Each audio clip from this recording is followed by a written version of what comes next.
how does it feel to be the inventor of Swatch? Maybe for you it's normal, but for regular people, especially in Switzerland, Swatch is part of the identity of the country. How does it feel to be the one behind the invention? I don't have a big difference. Basically, for me, I'm a normal guy.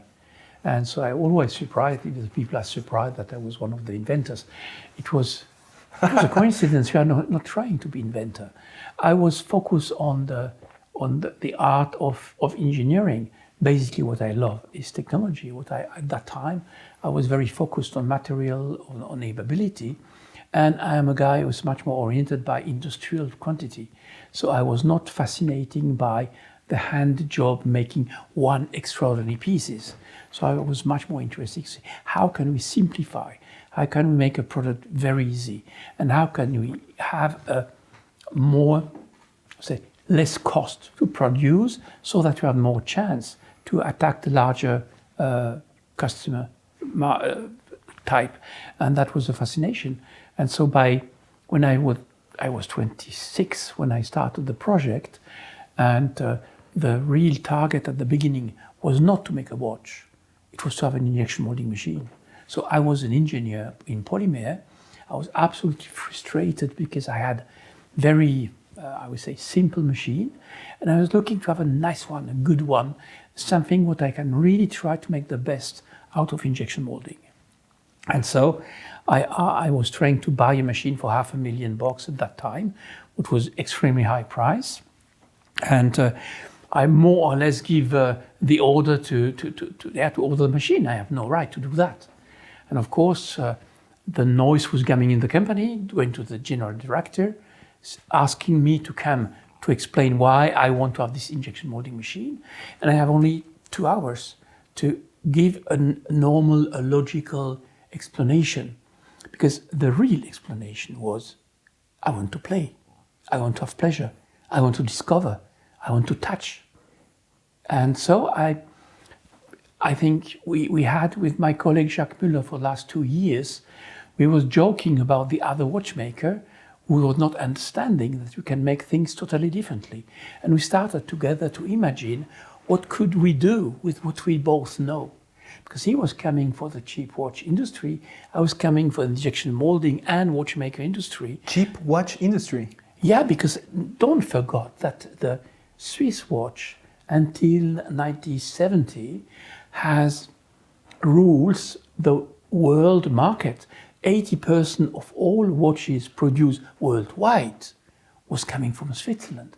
So we was producing something like 250, 300 million watches a year, and mechanical one. And that includes expensive watches, but also cheap Basically, watches. the majority was Roscoff watches was very cheap. So you was able to buy a Swiss watch, mechanical watch, for something like $20 or what brand, for example, back then?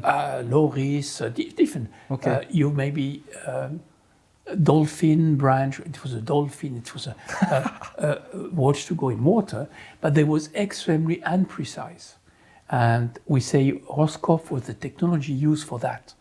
And in the 70s, the quartz industry started to be developed in Japan, and they was able to make cheap watches, although not expensive watches, but precise one. And suddenly we disappear for this market. So we lose in 10 years something like 60% of the market shares we had. And so we lose 60,000 jobs in the area of the Jura when we produce watches. And that was an enormous crisis. And suddenly also the middle mark and the normal mark was in danger. And nobody was trusting anymore in watch industry. And so what we understood is if you want to grow in the top market, you must be present in the low market. Because if young people buy watches in Japan when they are 15, 20, they will buy Japanese watches when they are 50. So if you are not present in this market, you will not be present in 40 years. So it's very important to be also accepted by the young generation. And that was the reason why we developed this kind of product. And so we don't forget that today the watch industry is very proud about they produce. They produce 25 million pieces to watch a year for Switzerland. We was produced 10 times more 40 years ago. And we are proud because we may make more money. But it's not the question of money. You must be able to produce. You must be able to be on the market. And if you imagine 25 million watches in a world market for 1.5 billion product having a time indication, it's ridiculous.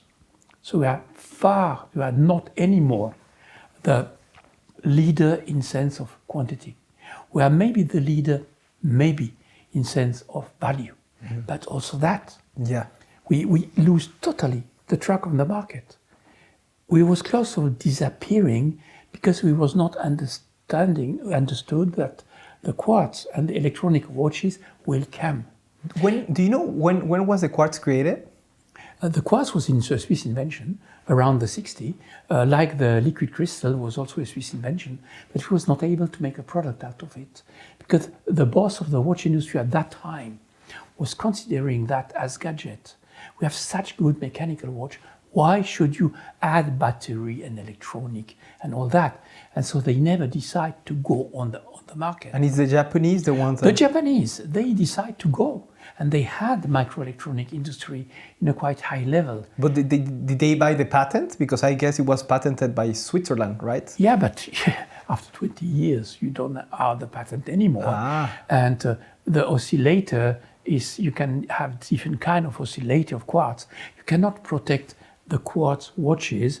You have to go in the detail to make the protection. So they made a different type. And they make something different, and they was producing excellent quartz movement. And that's the Japanese. And those were the watches, the Japanese watches made of quartz, were the ones that were threatening the low price watches in Switzerland. Of course. And in the long term, the high price watches in Switzerland, because if young people didn't wear them, didn't wear the cheap watches at the beginning, then they wouldn't wear the expensive watches when they were older. And that's a very high risk.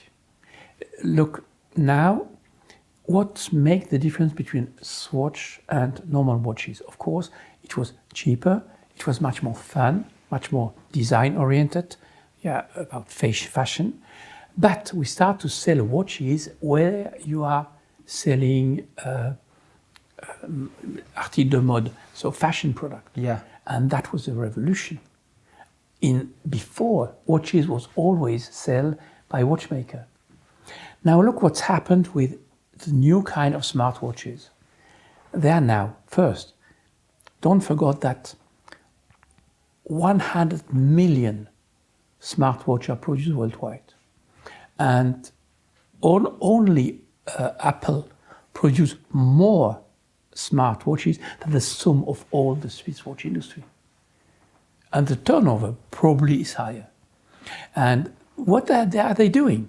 They sell this product where you buy electronic and where you buy computer and Apple system or other. They make the distribution through a company like Swisscom or Telstra or in the communication market.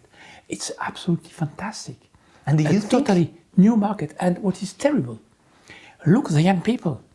80% of them are today, they have smartwatches. Are you sure they will buy an Omega and a Rolex or something like that when they are 50? It's not sure. So maybe now the connection between something you wear on the wrist, something giving you information, and something making you cool is much more by Samsung, by Apple, by all the other brands. And so now the watch industry is in a very specific market where the people give value on the high value or high handwork product. It's nice. Of course, you can claim that the music box are fantastic and the music box are the best music you can do. But what's happened with Wi-Fi, with MP3, with all this, are you sure that the people want to hear music only out of a mechanic box? It's an art, it's beautiful, it's fantastic, but is that what the population want to have in the long term? I'm not sure. They will, probably the totally high-end product will survive. But if we lose the middle end, and we are not very strong in low end anymore. So also Swatch is not so strong today. Still existing, which is surprising, but it's not as strong that it was in the past. And if we lose the middle market, long term we will lose the top market, because we produce these watches with the same kind of machinery. So the automation, the robotic, the CNC machine you are using for middle value watches are the same machine you are using for the high-end product. And if you lose the understanding of the mechanic, the understanding of the material, the transformation, you will be much too expensive to produce high-end product also. And it's like airplane. If you have an airplane, you need not only first class, you need also the tourist class to can cover your cost. The same with the industry. You cannot only fly with first class. Yeah, and don't you think that the watches, they just became, the word watch is too general for the watches of today? Like, I almost feel as if the Apple Watch is no longer a watch as we understood it. I feel that, to me, a watch is more a mechanical watch, but maybe it's different for somebody else. It's just that they are products that are so different. The only thing that they have in common is that they are on your wrist and they tell you time. But for example, me personally, if I want to get information from my watch and not just the time, instead of going for the Apple Watch, I would go for a Garmin watch, a Garmin, you know the brand Garmin, Yeah. because I like doing sports, outdoor sports.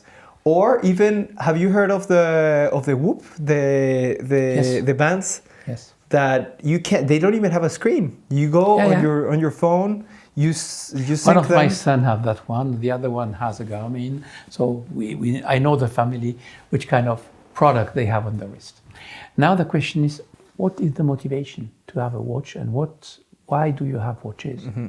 Because don't forget that these kind of instruments are giving you also the time. And so an Apple Watch or a telephone is today like the pocket watch in the beginning of the 20th century. So you have the precise time on this instrument.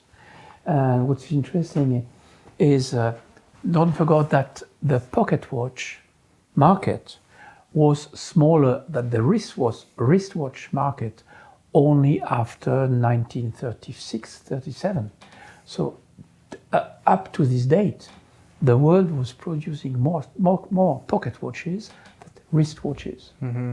And wristwatches started mostly in the First World War, really to be popular, because a soldier who was in the Somme and had to go out to be killed by the German or the English, they was making that on time, because time was the organization of war was based on time. We will attack, we will bomb at 9 o'clock, and we will attack at 10 o'clock. And so the soldiers, they have the need to have the time to can follow the program of the day. And so they was attaching wristwatch on top of the equipment with leather band. And so they have pocket watch on the uniform, fixed with band. And the people having also the pleasure to fly airplane or to drive car, they had watches, but they was not having like that. They was twisting that internally, so they was able to drive and to look the time. And that would change totally. And today, a mechanical watch is also a stand. You show in what you trust, and you try to show with the other one how rich you are and which personality you have. So it's a status symbol. And so for me, the wrist is a place when we have talisman, and the watches are becoming talisman and not technology system give you the time. And they show in what you trust or you don't trust. What is your feeling about the new world? But the electronic system, Apple, also Garmin, they are also talisman. And so the view of talisman change with the time. And of course, the generation today, we have this change that a part of the new generation want to show that they have make money, and they need to show that to the rest of the world. And we male, we don't have a lot of gold element or diamond or clips on the ear, and so we have the wrists. What is a talisman to you? A talisman is you are afraid about tomorrow, and having a product with you, showing that your grandfather was proud and he was recognizing the ability. It's something technology, it's material, it's human ability, and you say, I trust in that, and this gives me power, this gives me energy, this protect me for the world.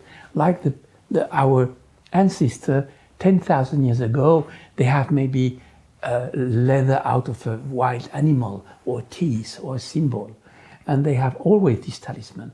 And so the human need talisman to trust in tomorrow, to protect him, to give him an assurance, to say you are somebody. And do you think that this symbol is for oneself or to show it to somebody else? Both. Both. No. You can analyze, depending on the watch somebody have. You can have a part of his mentality and philosophy about life. You can have a feeling. So the choice, the guide has made a choice. Of course, maybe it was a gift, and that is maybe quite interesting. If the gift is how the friend or the wife or how they perceive this guy. But on the other hand, he wants to show also to the rest of the world. So it's double sense. So it's the talisman tells something about you, and you tell something to the world. And this storytelling it's a product, what we give the name watches. But it's also a talisman to have an electronic one. And the question of time today, it's very strange. Mechanical watches are a mechanism knowing the time instantly. It's like a program. It's like if you have a program inside knowing how late it is. The connecting watches, they don't have this opinion. They ask the rest of the world how late it is, where I am. And so it's an open system. And this open system makes that you can change everything.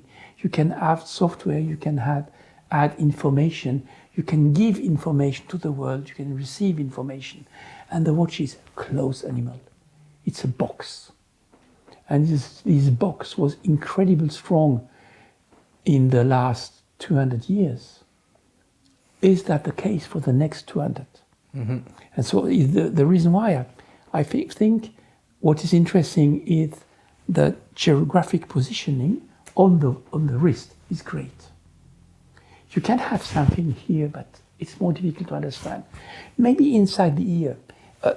This is also very important. This will be an interesting object of communication. So you have not a lot of place.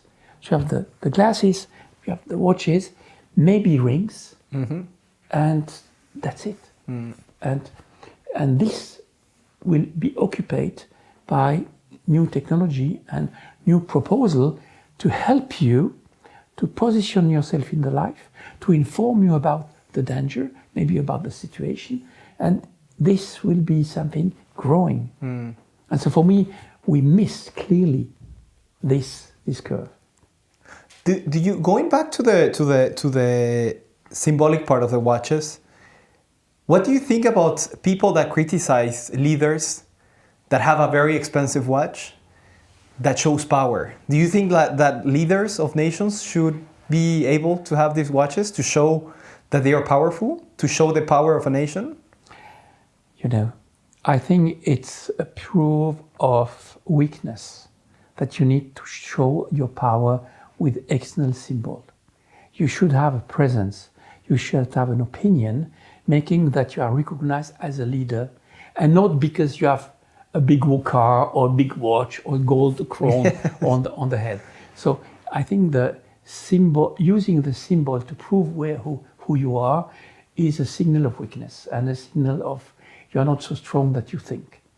And so a leader should be a natural leader, should have the ability to convince the other human that he helped the system to go in the right direction. So you think that a real leader wouldn't have a watch? Don't lead external symbol of power to have power. A watch is only once. So in the past, the crown was a very strong symbol. Walking help stick was a symbol. Something large on your body was symbolic, showing that you are present. Look, the military with all this beautiful medal and clothes. I am somebody to impress the rest of the world. But the real leader, they don't need that. I totally see what you mean, and I feel that is why it's almost like I see it a bit like social media, right? Like you want to share stuff on social media, but at the same time you don't feel sure of what you're sharing is to share or to show something else. So I think a watch can reveal a lot of who you are. Yes.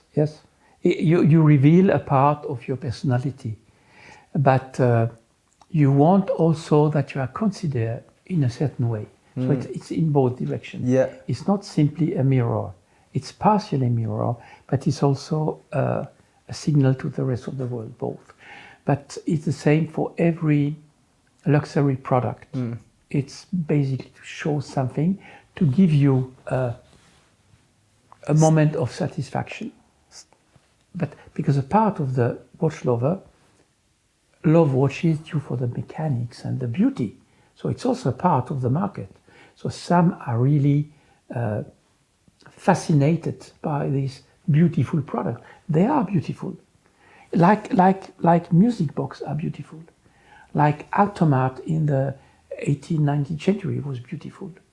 No question. And it's something which you can have on your wrist. It's nice. But is that the real reason why this industry exists? I'm not sure. Yeah, I agree. And I am wondering, or actually, I think that's what makes Swatch beautiful. Swatch is a simple watch, the original one, but not because of the technology behind or the mechanical things behind it, but by the story that it has behind it.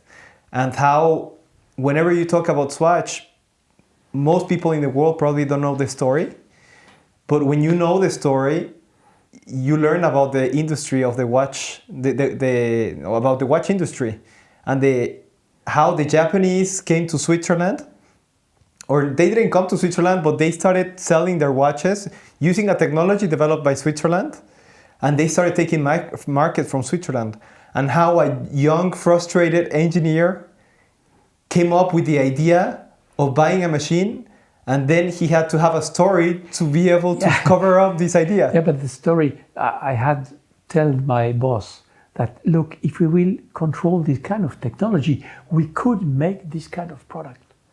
And he was open to that. He was looking to have a product in the low segment. And I was focused for 2 years, on only one target: cheap, cheap, cheap. And that's because of the pressure that the Japanese were putting on the Swiss. Yes. And it's only after 2 years that Franz Sprecher came to us. It was an external guy having the marketing part, saying it's a nonsense to send a cheap Swiss watch. You have to sell fashion watches. And that was a totally change of opinion. And so we develop a low-cost product, and we make out of it a fashion product. And that was another one, also external of the company, saying, why are you selling this watch by watchmaker? Sell that in the fashion industry. Make shop in shop. And that was not our idea. So I have to change opinions. Good idea. And we had success, not because we were so good, Not because it was so beautiful. The people at that time, we speak for the beginning of the 80s, they was terribly disappointed. They had the feeling that all the industry is going to Asia. We was making fantastic optical camera. All the Japanese and the market in Taiwan take over this industry. We was making beautiful music system with the 45 tours, 33 tours, this plate. And all that Torrents and all these brands, they disappear. They was replaced by other technology. We was making fantastic tipping machine. All that disappeared. And so suddenly we had a lot of very beautiful industry we had here in Switzerland who simply have disappeared and was produced in Asia or in other country. And the people was very depressed. And we were speaking for the Asian, the péril jaune, the Asian thread. Yeah. And and suddenly this watchmaker that anyone was saying the next one who will disappear, they are this watchmaker. No one was ready to place a penny in this industry again. They are close to die. And suddenly this industry came with something surprising, with color, with fashion. It's working. It was working and very good working. And it was a good quality, very low price. So it was a non-Swiss product. And that surprised, and the people, they were so happy. They have say, oh, I buy it. It's not due to the beauty of the product, because the signal we was giving to the market was very happy, positive, and they make an applause. And we have sell much more than we was imagining. So the plan was to sell 50,000 Swatch in the first year in Switzerland. We have sold 500,000. The plan was to produce for all the life of the product 5 million pieces. And the plan was probably in 5 years we don't exist anymore. That was the plan. We have produced how many? 800 million of them, and we still are on the market. That was not, we was not imagining that. So would you say that the result of, or the creation of the Swatch, more than hard work, it was like a miracle? It was very hard work. Yeah. But it was not a miracle. It was the right choice and proposing something that the market was requesting, and not trying to produce what I want to produce the market. But was it luck or was it vision? It was a mix. I must say, without Ernst Thomke, we would never have that product on the market. And he said clearly, I have to go back. And the vision at the beginning was wrong. We have to be present on the market, in the low-end market, and we have to be present in Africa, in India, and South America. And when we make success, in Switzerland, in Germany, in US. And that was not the plan. But it was, the vision was, we can do something. And we was not waiting to have the answer, we was doing. And sometimes the message is, don't try to be sure about the result. If you are convinced that makes sense, go and do it. And that was the real message. So it was not, it was really the vision that it will be needed, but we was not sure. And we had no time. So it was not, all the market analysis was negative. All the market study was negative. Everyone was claiming you have no chance with this. And we still did it. So it was, you didn't do it because you knew it was going to work, but because you had to try. You had no option, but you had to try. So the development team, we was convinced that will work. Because if you were not convinced, you wouldn't have tried it. But of course you have to have your full positive energy in the product development. As developers, you must have the conviction that what you do makes sense. If you don't have this conviction, don't do it. You cannot give all your blood, all your conviction in something you don't trust. So we was trusting, but nobody else was trusting, Mr. Thomke. And the product was 10 times, very close to be killed by the rest of the community of the watchmaker. And the watchmaker was the larger community against us. So nobody in the company was willing to have this product. And if people... Why? Because they were saying it's not possible. A plastic watch from Switzerland, we make noble product, we make value product. This is only a gimmick. We can make at that time you was able to buy sweet in a cornet, and in the low part of the cornet you have a gift. You could place these watches in a gift, and some people in the watch industry was proposing, that is the perfect watches if you go to the watchmaker to repair your product, and that will take 2 months to come back, you can give him a Swatch as free of charge. That was the terror for Mr. Hayek. Honestly, and it's incredible. It's crazy. It's like in Mexico we say that it's a product that you put in a cereal box for free. Yeah. You buy a cereal, you get exactly a plastic watch. Yeah. That was the vision of a lot of people in the watch industry, because they was considering this mechanical product as a noble art, as a noble product. Yeah. How can be that a watch? It's not a watch. Yeah. And then, And so it was quite complex. Yes. So it was impossible to convince them. We have to go on the market. And Mr. Tomke take the risk. And he was very careful, because all the costs was all the amortization. It was probably the cheapest development we ever made in watch industry. And we was only 2 guys. And it cost maybe maximum 1.5 million to develop the watches, because it was such a small team and we was going so fast. So, he make all the amortization of the production, development, packaging, everything on 5 years and 5 million pieces. And can you imagine the benefits they are produced? So the watch industry has made probably 10 billion cash flow only by Swatch.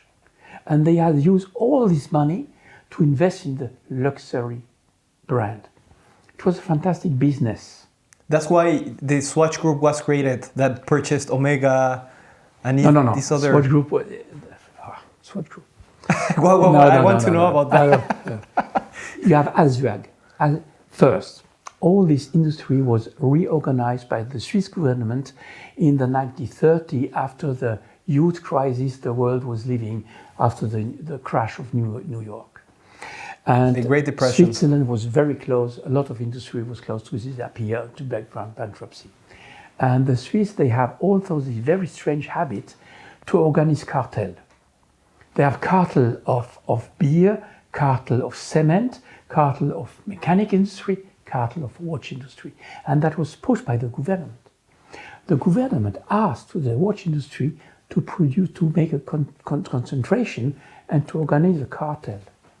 And so all the movement producer, because at that time you have Eterna produce their own movement, Omega producing their own movement. Every company was producing movement. And ETA is the first letter from Eterna, and ETA is the movement production from Eterna at that time. And they separate the movement production for the watch industry, for the brand Eterna, they produce the movement ETA. And they join all the movement producer in Ebochessa. In Ebochessa you have AS, you have ETA, you had Marin, several companies, I think 15 or 20 producers. And there was a cartel. They organized the price between them, and they make concurrence to each other, but they was delivered to all the industry. And that was in another group, was ETA was a member from Ebochessa, and Ebochessa was a member from Azuag. And you have another team. It was Omega, Longines, Tissot, was SSCH. And Omega come very close of bankruptcy. And so the Swiss bank was not ready to place more money. in this industry.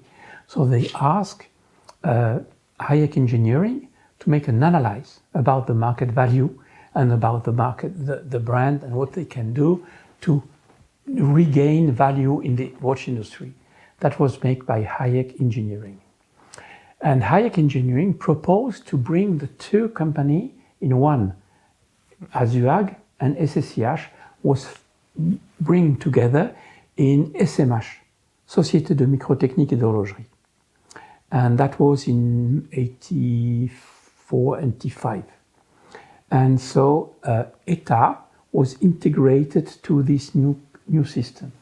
And after Mr. Hayek was good enough to send a message to the world, no, he let the people saying he is the father of the Swatch. He was never.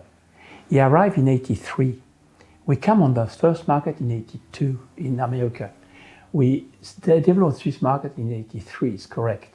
But he was present on the market when Mr. Hayek started to be really involved in the company.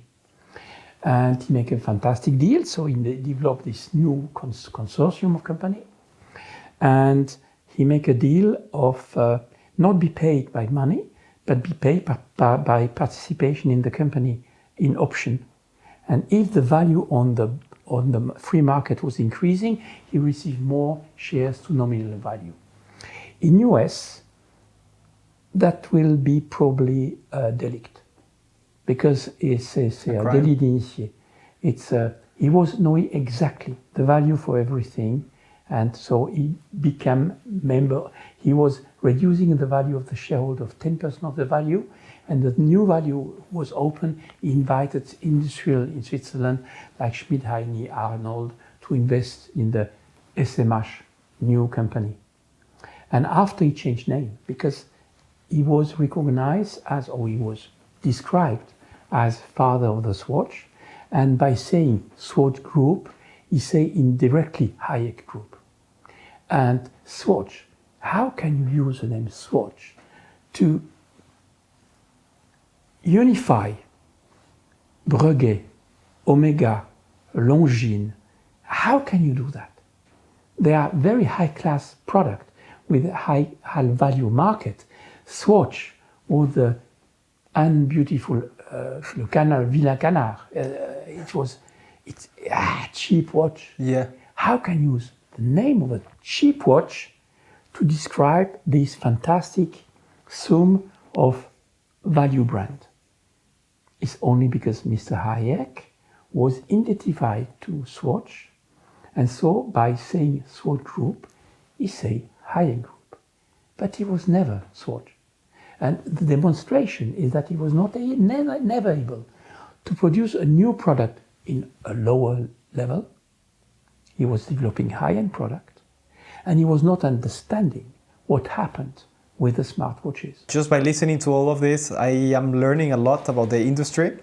And I want to go a little bit back to when you created the Swatch. Yeah. You created the Swatch with your colleague and with your team.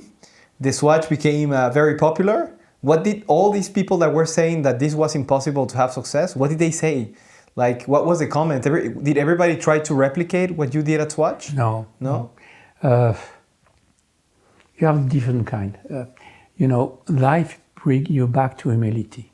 So at that time, I was working very hard, and I remember my previous wife was very, very disappointed that I was working so long and come so late at home, because I have young kids. So I was father with 24, and when I make the Swatch, I have my second kids, and when I go on the market, I have my third kids. And so I was 29, father of three kids. Yeah. And so that brings you quite back the feet on the floor. Yeah, responsibility. And so I remember I bring my first Swatch prototype at home, like a treasure, like on a kiss, and say, look, these are the Swatch. And they look to that and say, and it's for this that you're never home? So I go back and I say, oh my God. She used 8 years to say to me, yeah, what you did is not so bad. 8 years. And she quit me after because she was not. It was too hard for her. My work was like a mistress. She had the feeling my life is my work and my family is nothing. And my life, the work was the way to satisfy the need of the family. Yeah. And so, you know, I understand. So you and the advantage if you are in the technology base, normally you keep quite humble. Why?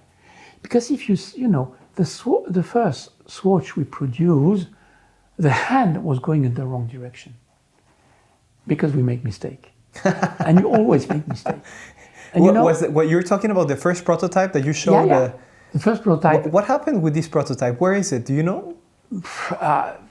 I don't know. It's not in my ownership. Okay. But it was made by machine working CNC machine, drilling polymer element, and we have had our first element inside, but we have made a mistake and we forgot that we are looking in different way. If we make a standard watch or the Swatch, and we make a mistake and the hand was turning in the wrong direction. And so it's typical. Yeah. If you are in the technology, you can say it will work, but it's not working. Yeah. You have to go back on. You have swallow up your ego, yeah. And you have to make it work. Of course. And if you're in marketing, you can also claim, you know, the war in Afghanistan and the difficulty in the economy and the value of the Swiss franc and the crisis. I was not reaching my target. As engineer, you cannot. So you are bringing back to the reality very easily. And when I finished the Swatch, I immediately started another product, which was the Rock Watch. And that was not to produce a watch, it was to make a game. It was simply to restart a brand in US. And that was a huge success too. From Tissot, right? From Tissot, yeah. I developed this one also. Which it was a watch, the case was made of granite, yes. right? The rock from the Alps. Yeah. It was a rock, and it was a real rock. Yeah. And then you put just the dial and... Yeah, the story was very simple. We Swiss, we have no gold, we have no steel, not serious steel. We are not raw material producer, but we have a lot of stone. Look, the Alps. We make watch out of it. And that was the storytelling. Was it successful? We have produced more than 1 million of them. Wow. It was absolutely successful. Do you have one? Planned. Yeah, I have a few at home. And do they look the same? I mean, it's the same rock, but different pieces of the rock, right? Every rock watch is different because it's a natural rock. Yeah. And basically, the trick, because you cannot make a watch normally out of a rock piece, because if you work on granite, you can break it like sugar. Yeah. You don't accept any stress, tension, only compression. So tensile stress is not acceptable, only compression stress. So we had basically to make a casing of rock outside, and the rest was a sandwich system. And the strip was fixed on the low part. Yeah. And we have a ring of metal inside, and we glue the stone of it, and we glue the glass, the crystal on top, so that we have a sandwich, and that makes it stability. And it was surprisingly good. So I received the order to produce 1,000 only to introduce the brand Tissot in US. And that was a joke. It was a joke. It was working. Again. Yeah, again. It's not a miracle, but again, unexpected, right? And the market asked for it. Wow. And so we make 10,000. They were sold. 10,000 more, they were sold. Nobody was considered that as a product. So Tissot was not willing to have this. And so they were selling 1 million at the end of the day. And that was not planned. Again. And wow. So when what happened, basically the success have two effects of me. I grow too young, too fast in the hierarchy of the company. With 28, I had the signature for the company. I was one of the top 20 in the top organization of the company. You were in the top 20 in the hierarchy. 300 people under my control. Okay. And I was unhappy because I was too young. And when you are young, you think your boss, they have a vision of the world. They know what they want to do. And suddenly you are participating in this meeting and you see that they have no vision. They don't know. They are human beings. And you have the feeling the boss, they know. And I received this shock. Like if you have a kid and you discover that your father is a human. Before your father was a god. Superhero. A superhero. Yeah. And no, it's a human. And so suddenly I had a problem to recognize me in the organization. And I was frustrated. And I quit the company based on mistake. I was thinking the world is waiting for me. I make the Swatch, I make the rock watch a part of the flick flack. So, what should I demonstrate more? Yeah. I have my place in the industry. Nobody was waiting for me. Nobody. I was thinking the management of the Swatch Group is a sum of idiots.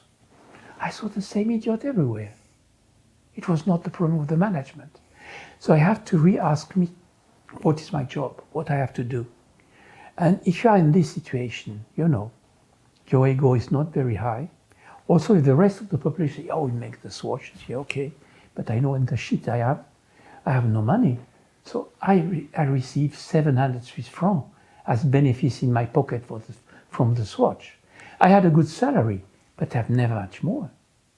So I have no safety. Did you get any any participation from the Swatch? No. You made it. No. In Switzerland, it belongs to the law Swatch. is very clear. Yeah. The law in Switzerland, if you are an employee, everything you make is owned by your employer, the company who employ you. And so the inventors, they have the right to have the honor to have the name, their name in the patent. I've seen the contracts, and maybe financially you didn't get anything, but as you said, it gave you the confidence of I built. Give me the confidence, and you know, because the rest of the company was sure that will be a disaster. Yeah. Mr. Tomke say in front of the journalists, oh, the two guys who have invented the product, they are Mr. Müller and Mr. Mock. And all the other ones say, it's not my fault. Because if it's a huge bad product, the story they will be in case. So in case of, we can always say, oh, the two idiots are these two guys. But it was good at the end. I was very lucky. It's absolutely unusual. Nobody knows inventors. Yes.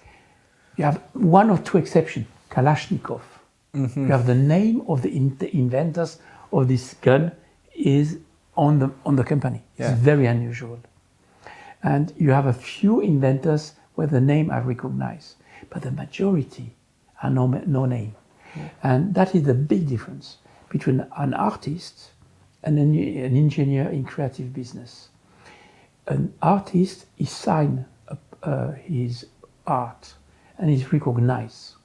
An inventor, he give the product to the company and it disappear. And you cannot have the same view and the same kind of ego. And if you are not able to give your product, you cannot make a second one because you will die of frustration. I make the Swatch, I make the rock watch, and I have difficulty to buy my car, and I have to. It's unfair. Why should I not? It's bringing you to nothing. A few years after I quit the company, lawyers come to me and say, "Oh, we should attack Mr. Hayek on the court, because on the Swiss law principle, you have the honor to be the inventors, and he has the value of the invention. And if now he don't recognize the honor to you, you should have a part of the value. And we should pursue him in front of the court. Probably we will win." And I say, I will never do that. Because why should I attack the product I did? Why? Can you imagine who will give me a second chance to develop something if I go in front of the court, it makes no sense for me. I never did it. Because it's not important. The time will give me right. End of the day, my name was on all the patent. End of the day, everyone who needs to knows. And the people who need to think that it is Mr. Hayek, okay? You protected your reputation by being loyal to your values. Yeah, basically, no, it's not about my reputation. It's my vision of the world. Your values. Yeah, it's not so important. Yeah, I mean, you didn't consciously try to protect your reputation. You were just being loyal to your values, and in the long term, that is good for your image, because you were loyal to the product and to I the can opportunity. be loyal for other one. Yeah. And so I spend the rest of my life making patents, making development for a lot of company, and that was my pleasure. And that was the reason why I was leaving. Swatch was a part of my history. Okay, it was a fantastic ticket to go in a company. I received a lot of clients due to the fact that they recognize, he was the Swatch inventors. He can maybe help me. And that helped me to have a fantastic life where I was developing, inventing, and making out of the invention a profession, what is not usual. Designer was not recognized as a profession in the beginning of in the 20s, and they became professional in the 30, 40, 90, 40. And inventors, they are not a profession. They are not recognized. So I try to make out of what I am able to do a profession. Because invention is not something you play in the Selman, and it's something it's a real work, and you have to have teams, and you have to work with a certain concentration, have a vision on the middle term, try to reach something. And that is a mindset, but it's also an experience. And if you have the experience, you can reproduce it. And I make the Swatch, but I make other things after. And I'm proud of the thing I did after the Swatch. And that's something that I wanted to ask you, exactly what you said right now, that you did many things after. Is it frustrating or rewarding that people associate you only to the Swatch? No. None of both? No. Basically... How does it feel when people come to you and the first thing they say is, oh, you're the inventor of the Swatch? But most of the people, they don't know. I start not a discussion to present myself, I'm the inventor of the Swatch. No, but so, they take you around, and a lot of people like saying, oh, he's the inventor of the Swatch. It's not okay. I prove with that I did something once in my life. Now, can I prove that I can do something tomorrow again? So the art is not to prove what you was able to do, is to be able to redo something, or to not redo, to go in the next step. And that's what you did when you left the company where you created Swatch, right? Yeah, it's the reason why I make all this metaphor. For example, gas, liquid, crystal. When I quit the Swatch, I was understanding that myself alone, I will never be able to produce the success for Swatch.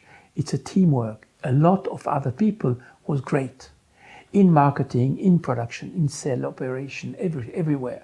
So it was a sum of excellent people. I was maybe the first part, but they did the chain. I'm not the chain myself. I'm simply the first element of the chain, or the few first one. And after, other people has to build the chain. And the big problem is you are in creative or innovation system, the rest of the world don't understand you. And it's the reason why I try to understand why I'm not understand for my colleague.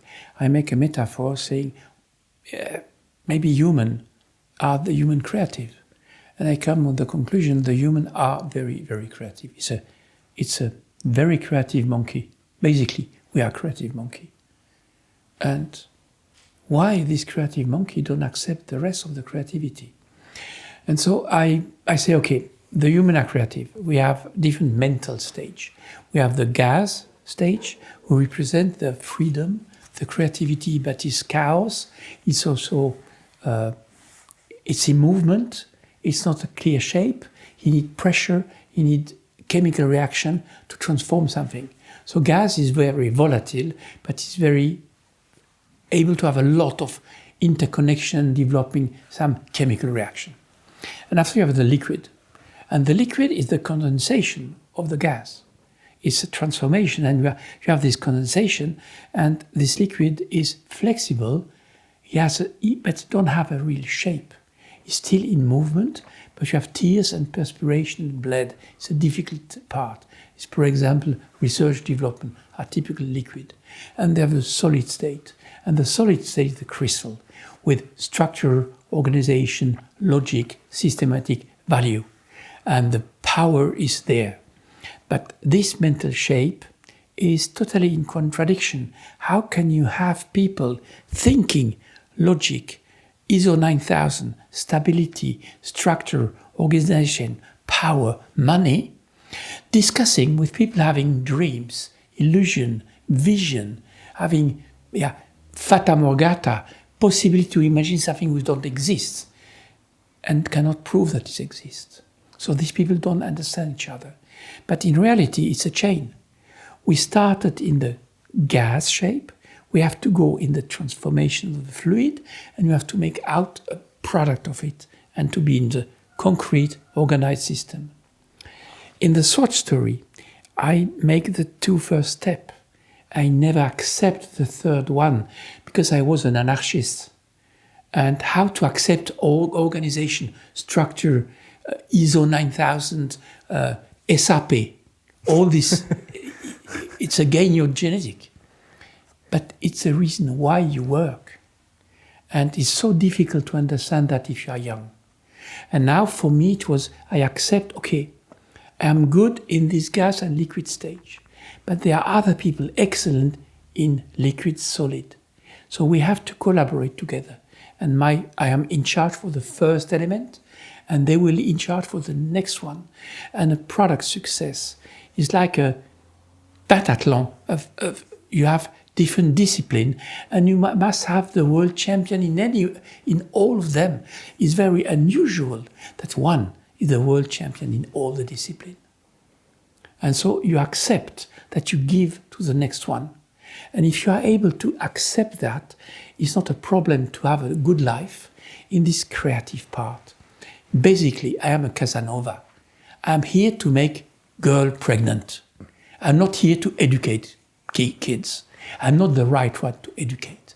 And there are other ones, they are fantastic in education and maybe in military organization, but they are not the best lover. So, and you accept you will never be father. You don't give your name to your kids, but you give life. And you have pleasure to give life. And that's what you started doing. It's what I did. When you created your well, it's the target of the company. Yeah. Is it exactly the target? So Creaholic has no right to produce, has no right to own, has no right to distribute and to go in the market. We are only active in the gas liquid phase. And we developed solution for our client who make the product. In parallel, to understand the world, sometimes we make startup. But the startup is exactly the reverse what we are used to do. Normally, we look to the sky. We look to all the star around, and we try to absorb all this light, and we try to discover the sky. A startup has only one target: focus on the market, bring something to exist. And so this diamond shape, something, use that in the explanation. It's not my invention, it's recognized. And you have this first time open to everything, choose what you want to do, and choose what is value for you, and focus on that. And this is two different mindsets. So my natural mindset is made open to the star, and making startup force us to focus and to prove that it's possible to do it. And the reason why it's so difficult to have an exchange between people who are purely creative and people are really in the world of transformation and money making.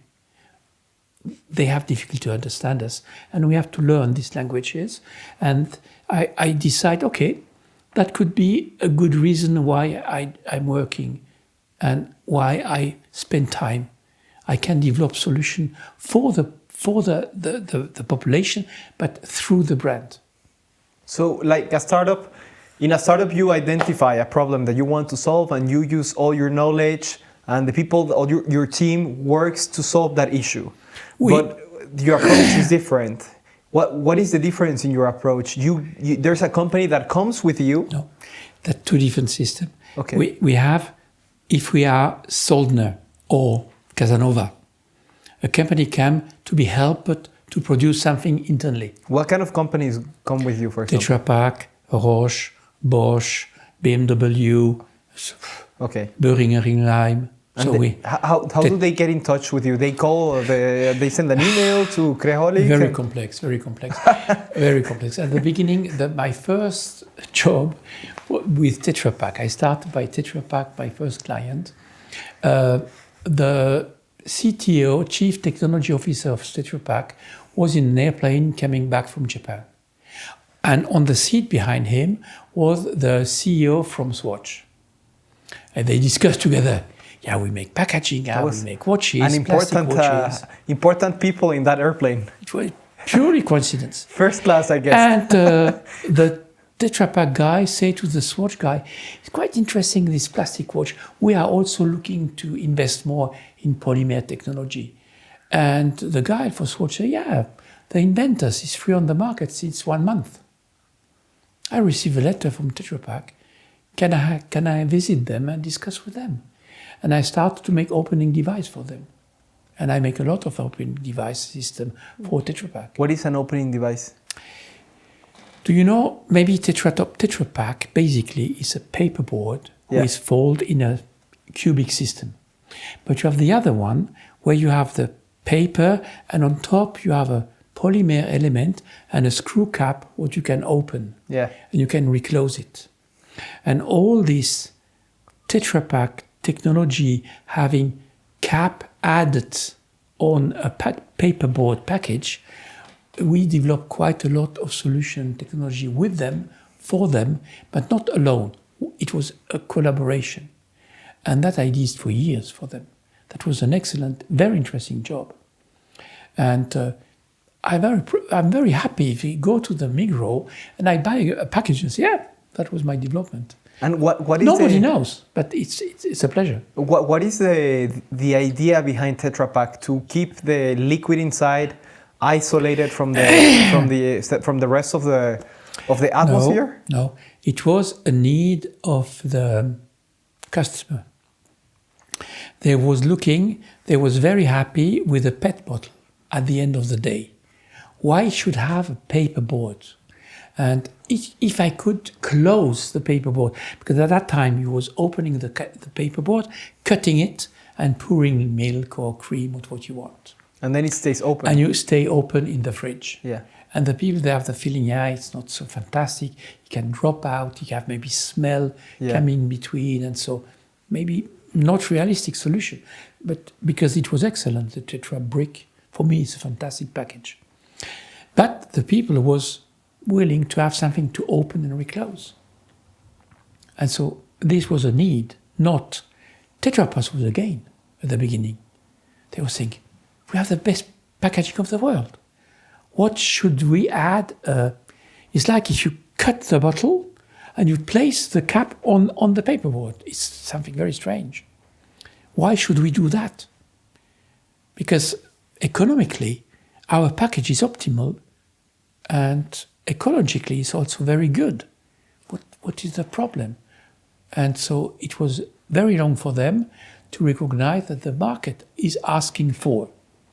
And end of the day, it's not important what you are thinking about your product.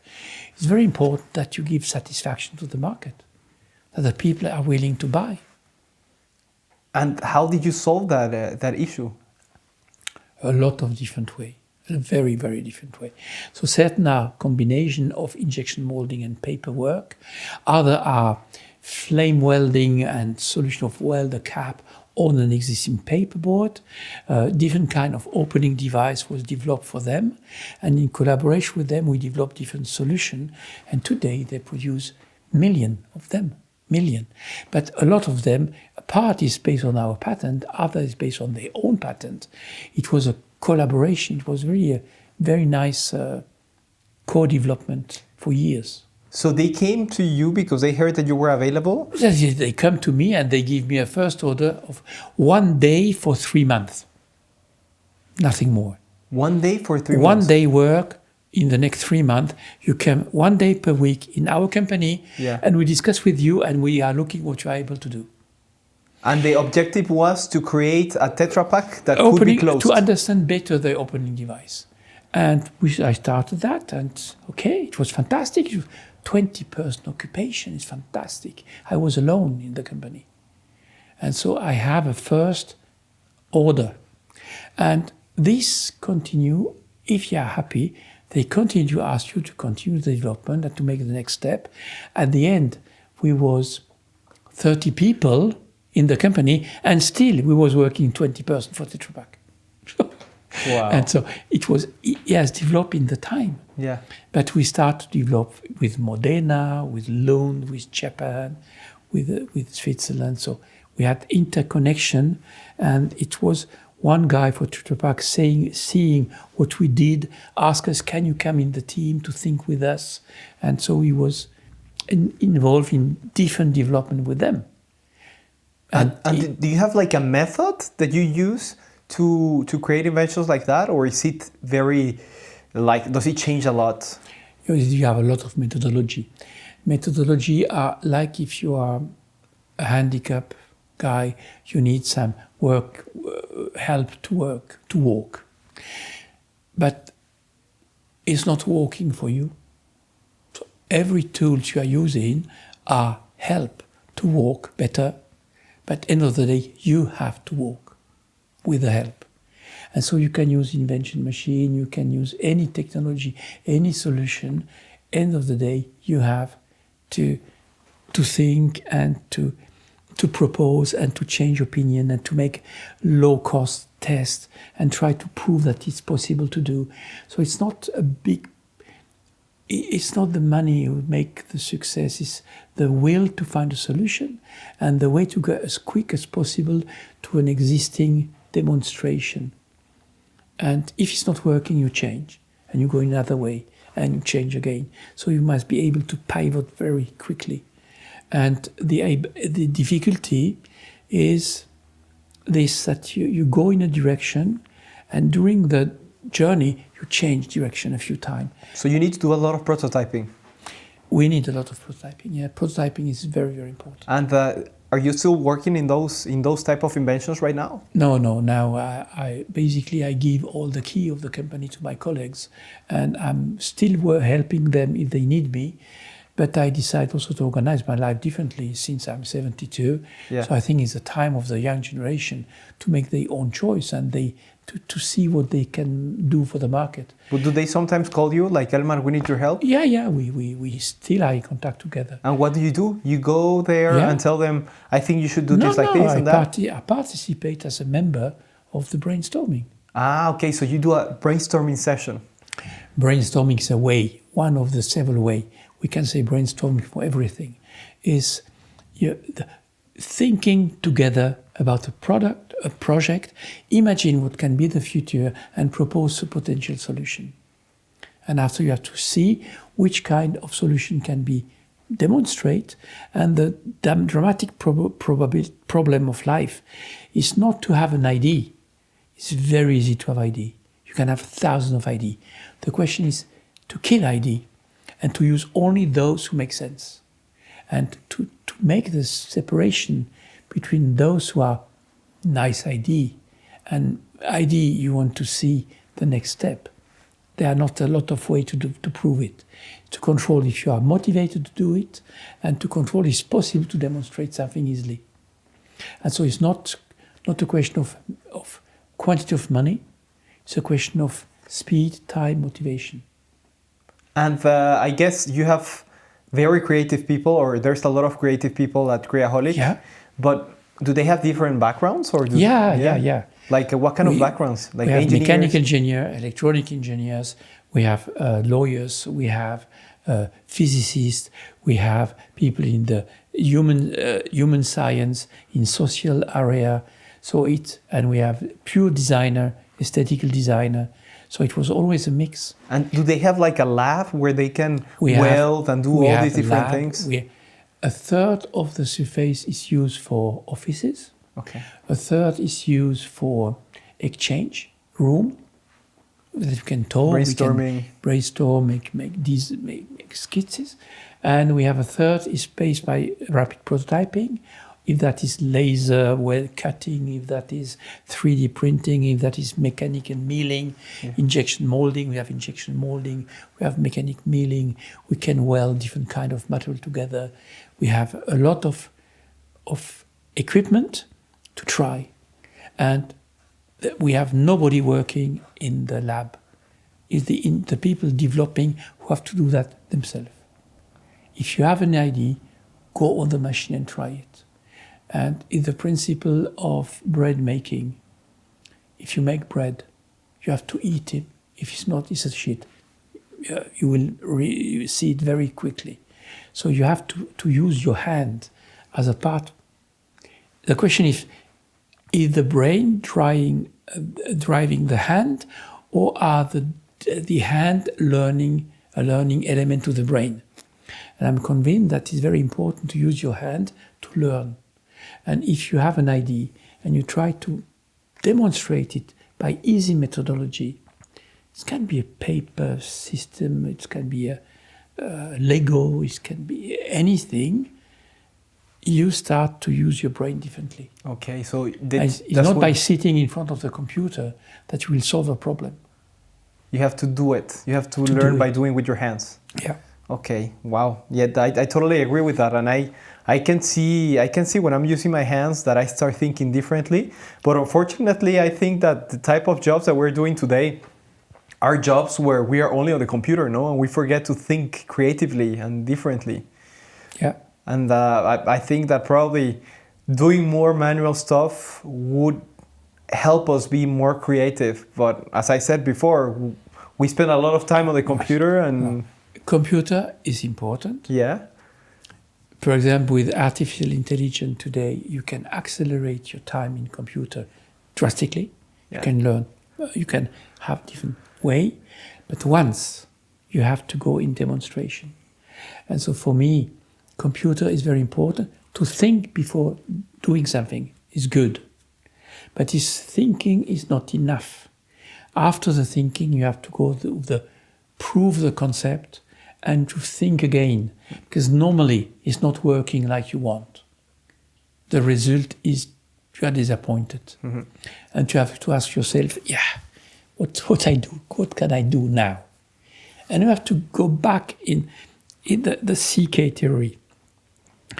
You have the concept, it's purely dream, it can be also software work, it can be a work of mental. You go in the know-how, how to transform it, how to prove it. And you will see it's not working. And you have to go back in the concept to rethink again what is wrong, what can I learn out of it. Maybe a miss success is a good way to have success tomorrow because you know what you want to avoid. To go back in the demonstration and in the know-how world. And this dance is continuously, and you have to make both.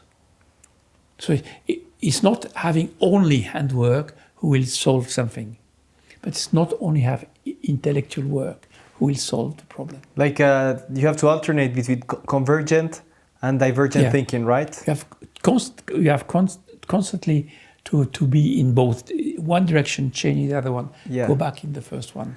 Until you have a success, a product, in them you can trust. Like one is come up with a lot of ideas, but then use them to find a solution to something. And you have to alternate between these two states because you cannot stay in one. That's why you also have to take breaks, right? Because if you don't take breaks, if you're always trying to solve something, your logical brain is active to solve an issue. But then if you take a break, it's a different type of area of your brain that is working, and new ideas can come up that later you can use. Probably. Yeah. I cannot say exactly when I was thinking, working, or doing. It's a continuous process. It's something in between. So you have to enjoy life. You have to be able to. For someone is making sport. For the other one is looking television. For third one is go in a film or play Lego. It's not important. Yeah. And now that we're talking about creativity, I wanted to ask you, like, do you have any techniques, or do you think that creativity can be optimized? Like, if you're going to do a brainstorming session to solve a problem, do you think that, can you feel that if you sleep better, you are more creative? If you're less stressed, you're more creative? Like, your diet as well affects you if you do sports? Yeah, of course, the life you have a strong influence. So I remember when, for example, after my divorce, I have only one divorce. 5 years I need to digest everything was happened to me, because my wife quit me, and that was very negative for me. So I have a lot of trouble to go over that time. And a part of, I was thinking maybe I have to solve this problem with girl. So I had a very, very negative time where I was trying to make every shit I could do with girls. And that was very negative, because I was unstable in my private life, I was always in my job, unstable. I need a harbor. I need a point where I can repair me. And when I find my wife today, Helen, we are since 2 years together now, I refound stability. And if I don't have personal stability, I am not very good in creativity. Okay. So surprisingly for me, having a stable life, a family life, helped me a lot. But it's not because it's like that for me, that it must be for the other one. And so I know that how I feel in my private life has an influence about my ability to be creative. That I know. But technology, methodology help also. It's not by diet, or it's not a question of how many hours I sleep or not sleep, or how many time I make love a year. It's not that the question. It's really how can there are methods who help to make a selection, to go fast, to be not blocked on a solution. A lot of time you fell in love in one of your invention, and that is wrong. You should, when you have a good idea, you should place it in a pocket and try to find another way. And this is not an easy exercise. But there are several techniques, and they are simply walking help. But you have to have the need to walk. You need to, from what you're telling me, what I understand is that you think that you need to be able to learn how to detach yourself from what you create. Of course. Because if you attach yourself, then you're not able to progress. No, the second point is you have to, once you have a good idea, you have to share. You have to give the idea. You have to accept it's not yours. And if you have the feeling it's your idea, if your ego is involved, you die. Because I think the best way to kill a product is to keep the inventors in the central of the decision and of the product. You have to give back, and you have to, and it's painful, but it's a very important element. If you cannot transmit, you cannot repeat, because you will have the feeling, oh, somebody stole my idea, or oh, it's not my fault, the other one, and you have a victim. But if you give the product, it's not your fault, is it a success or not a success, and you accept that. And with this point of view, you can go into a new experience without to have this heavy load. Mm-hmm. Mm-hmm. Yeah, I can totally see it. And what I'm thinking is that when you also share your idea, you want your idea to win. So you could also associate your ego to your idea, even though you shared it already. Yeah. Right? But you say, you know, if the idea is good and if the product makes sense, Yeah. you will find other people supporting you and investing in you. And if you want to have people investing in you, you have to bring the people in the confidence that it's possible to do it. Mm-hmm.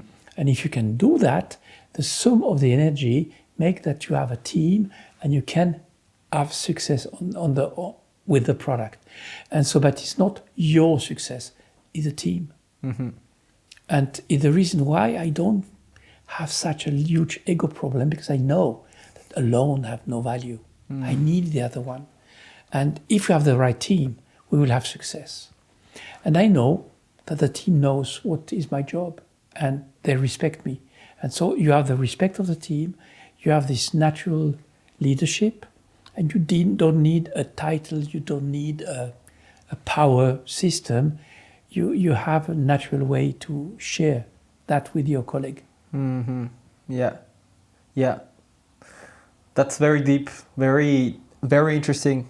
And I also wanted to talk to you about something that could also be very associated to creativity, because I asked you a question right before about things that we could change in our life that could help us be more creative, and you went really into the social part or the relationships part, because stability gave you the platform it gives you the platform that you need to be able to be creative and to be able to come up with new solutions. But there's something that is becoming very popular nowadays, and it's psychedelics. Psychedelics like mushrooms and these other things. That was also in the 70s. In the 70s, 60, exactly. 70. Yeah. It was the way of be creative. Exactly. Have you ever tried them? No. No? No. And you're not interested. You're not interested of trying that as an inventor. And I mean, you've created a lot of things that would be considered like out of this world or like different. No, but I don't need that. So I think. And aren't you curious? If you put aside what society tells us that is good and bad. But I have a family father. And I had such a lot of other friends around me when I was young. Don't forget that I born in 54, so in the 70s I was 15, 16, and I have my sister, friends who was going in that way. If I see the dramatic result who was coming out of this way, I don't think that was for them a good idea. So you saw people that consumed this? I saw too many people having trouble with LSD, having trouble. So you don't forget that, I was in the moment where Brain Ticket and all this totally crazy music was on the market. And that was the moment where all the Rolling Stones and all these musicians was making publicity for brown sugar and other kind of drugs. And it was, at the end, totally, and it was an unsatisfaction.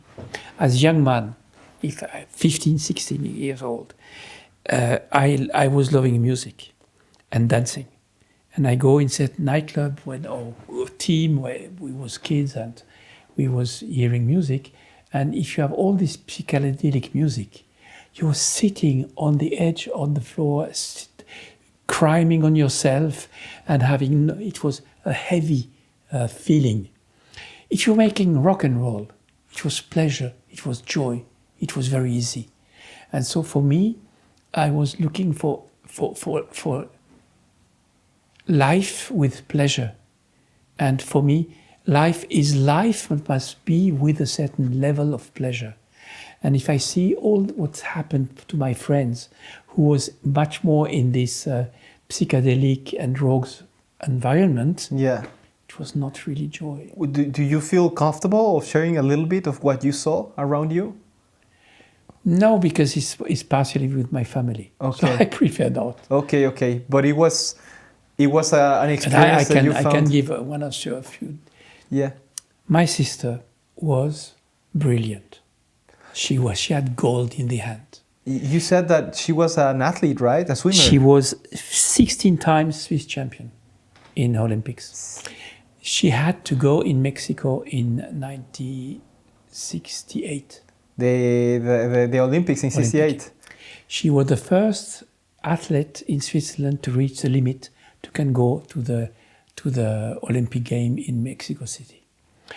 And she had an accident after, and she was not and she had a very strange way of thinking. She was in crisis because she was very young at that time. She was in '68. She was 16 years old, but she was really a fantastic champion. And she became such in a stress that the board of the Olympic Swiss decided, no, she don't go to Mexico. And that was a huge frustration for her. And it was in that same time, '68, for the revolution in Paris. All this political extremism, Maoists, Trotskyists, communists, pure, not important. They had the feeling the revolution is coming. My sister was the best at class also. She was really brilliant. And she started to go in this political tendency. And she started to take LSD. And she destroyed her life. She destroyed her life. After she was going in Israel, she quit the family once, disappeared for 3 years, reappeared 3 years later. My parent was not knowing where she is. She was in all this. She was much more, I would say, a hippie as a politic extremist. She was a hippie. And during that time, it was terrible for the family, terrible for her. After she moved to Brazil, and she lived for 30 years in Brazil. But in Brazil, she had such a hard life because she had no education. She was a sport champion. She was good at school, but she has no profession. And she started to make art in Rio de Janeiro, in the market, on street market. And she made her way, but she started to drink alcohol. She started to have other drugs. And she was really close to disappearing. And she had to rebuild everything. And now she's coming back. And now she's good. But basically, she lose 40 years of her life to come out of all this dramatic situation, who was, for my opinion, quite drastically influenced by LSD and drugs and alcohol. But okay, yeah, I can see your point. I'm sure that it was a factor that contributed to her story. But when when I hear this story, I get a sense that the root cause of all of this was her disappointment that she couldn't go to the to the Olympics, right? Yeah, that was probably, she was broken. And she was probably using these substances to not deal with reality. Yeah, but probably.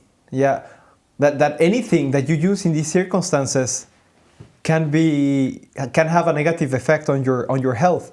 But what if you use those tools, for example, to come up with new ideas, like Steve Jobs, for example? Oh, you have, you know? Yeah, but look, you had other people in the 90s, artists, using alcohol, using opium, using different kind of drugs. That was always a tendency. But my feeling was, I don't need it. Yeah. So if I don't need it, you why never should felt the curiosity or the need to try it? No. Especially Never. after what you saw, you associate that to trouble. In my brain, I associate a lot of pain in this experience. I can imagine that can be maybe a discover of your human feeling. I could imagine that I would much more ready to take substance to understand myself, to understand the pain I had, to find solution about my difficulty. Yeah. That I could imagine. Okay. So to have another view about myself and to cure myself, that I can imagine. Yeah. I never use, I don't have the need now to do that, but I could imagine. But to solve a problem, I am afraid that this kind of substance with maybe make that I lose the contact with the reality. Yeah. And I think that when you're young, you have more a tendency to try these different things, right? I mean, I don't know if you are curious about it now, or if that curiosity maybe is gone because you've built a life of success inventing, and you have a family. My curiosity, I'm such a strong curiosity on everything. I love So you to would see try the it? nature. I love to discover new technology. I love to discover new people. So I have the feeling that so much to learn, still to learn. So you would try it. You would be open to try it, but more in introspective. Not for creativity in the sense that I understand for product development. I could imagine to use it for much more. How can I say that in English? To solve soul's problem or personal emotion problem. Introspective.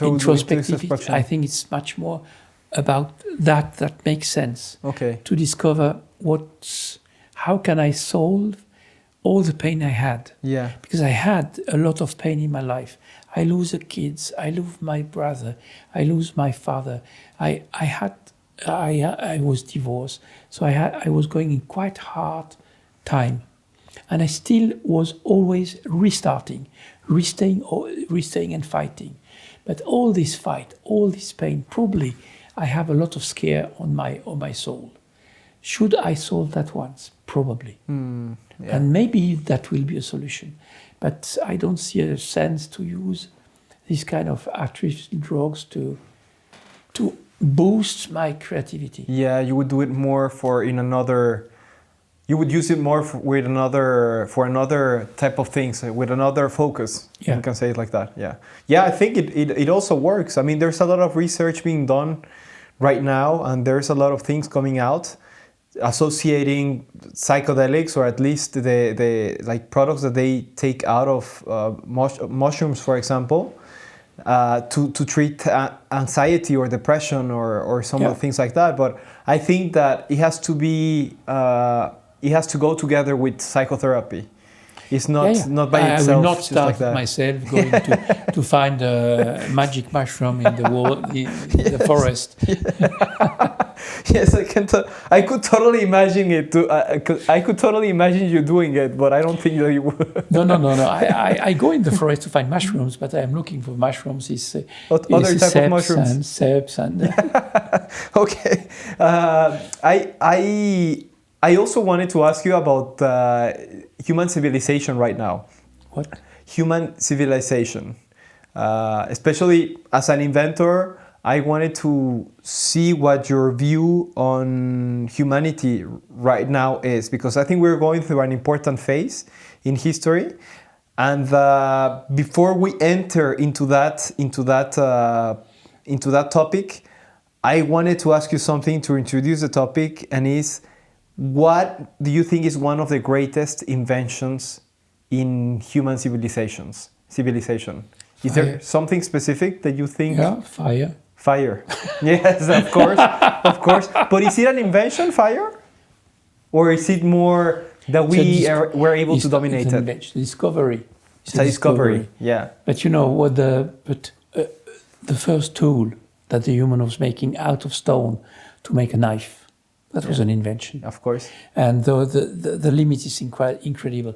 So I am very, very surprised how creative the first humanity was. Okay. How can you find brass, and how can you understand that what is copper, and to mix tin with copper you can produce brass? It's incredible. How to understand how you can make out of this rusty stone will give steel afterwards. How you can understand to make that in fire, to melt that, to make a chemical reaction with oxygen to produce steel, and out of steel to make tools. It's simply fantastic. I'm absolutely impressed about this ability of human being. And this ability to exchange, to understand that tin you can find in England, and that 4,000 years ago. And you have to find copper, but to have copper, you have to have this special stone with green, and to make out of it copper, to bring that with tin, coming from south of England, to make, it's incredible. And I think we don't respect enough this civilization who was not able to write, who was not able to transmit all the know-how to us, but they have incredible ability.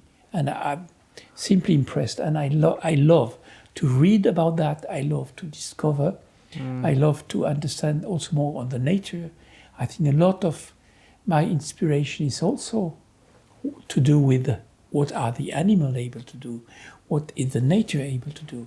So it's not bionic in the sense of copying the nature, but be impressed and in admiration. Being conscious of what's going on around us. And sometimes we focus too much on technology that we have developed in the last 100, 200 years, but there are so many inventions that just like that changed the history of humanity, like the ones that you're talking about right now. That's why it was called the Copper Age, right? Because it was an entire period that was marked by the use of copper. Yeah. And the tools. Now we have an incredible situation that the human is shaping the world, the earth and the climate and what's around us.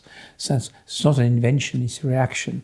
So for me, what's incredible is all the invention we did was able to increase the population of the world, was able to give us a better lifestyle, and we are now slowly making a pressure on the earth, and we have to find a solution. So now, for me, it's not what is the invention in the past was the most important, because they are all important, and they all had an influence about us. For example, penicillin is a great discovery, but with that, if we don't have penicillin, we'll maybe only 5 billion instead of 10 billion. So, was that positive? Was that negative? Yes. Engine transportation is fantastic. All the ability to use atom energy to supply energy for the population. It's great. Yeah. On the other hand, we have atom bomb, and we have positive and negative. Absolutely. So it's the reason why I will not describe what is the most important discover or invention. What will be important is how we, as civilization, will able to work together to find solution to the problem who arrive to us. And the problem are opportunity. And the problem is opportunity to find something better. And what is nice, we never had so many engineers, we never had so many physicists, we never had so many scientists living today. Yeah. And we had never had such a lot of problems to solve. And problems to solve are food for these people. And they will find solution. I'm very positive in that direction. Yeah. But we have all this political situation who is quite afraid. So the political world is terrible. We see a lot of ego, a lot of people they focus on themselves, if they are from east, from west, from south, everywhere. Also in the European politics, we have this manipulation, this lie, this difficulty to understand what is true, what is not true, and we have a very hard time. I agree. And right here, I wanted to introduce a question of something that you said related to this, to go a bit more deeper into this topic. And it is that in one of your interviews, you said that only, other than psychopaths, people can work only in a phase of a company, right? But there are some people that have been able to work in all the phases, like Elon Musk. Yeah, but that is a typical example of psychopath. Do you think Elon Musk is a psychopath? Yeah. Yeah? Why? No, it's my feeling. But yeah, you know, I met quite a few. It's very unusual. Somebody could go from the invention to the market to the industrialization. Is very unusual, and most of them I know was psychopath. Also in small industry, in middle industry, you have a lot of boss who had an idea, transform it, making in the market. They are not able to make the second generation. They are not able to transmit because they are really a problem. It's people who are very difficult to live with them. They have very strange reaction, and it's because they are different. And do you think that it's crazy that many of our leaders today probably have this type of traits? I mean, I know that there are studies proving that a lot of people that are move up in the hierarchy have traits of that relate to psychopaths.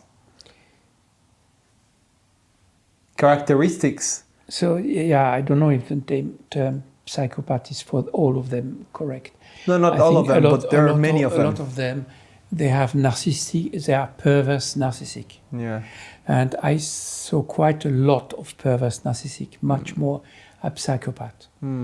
But you can, the perverse narcissistic, I could imagine that part of them are in top of that psychopath. Yeah. But of course, the hierarchy system has tendency to push these people more in front. It's correct, and it's dramatic. Yeah.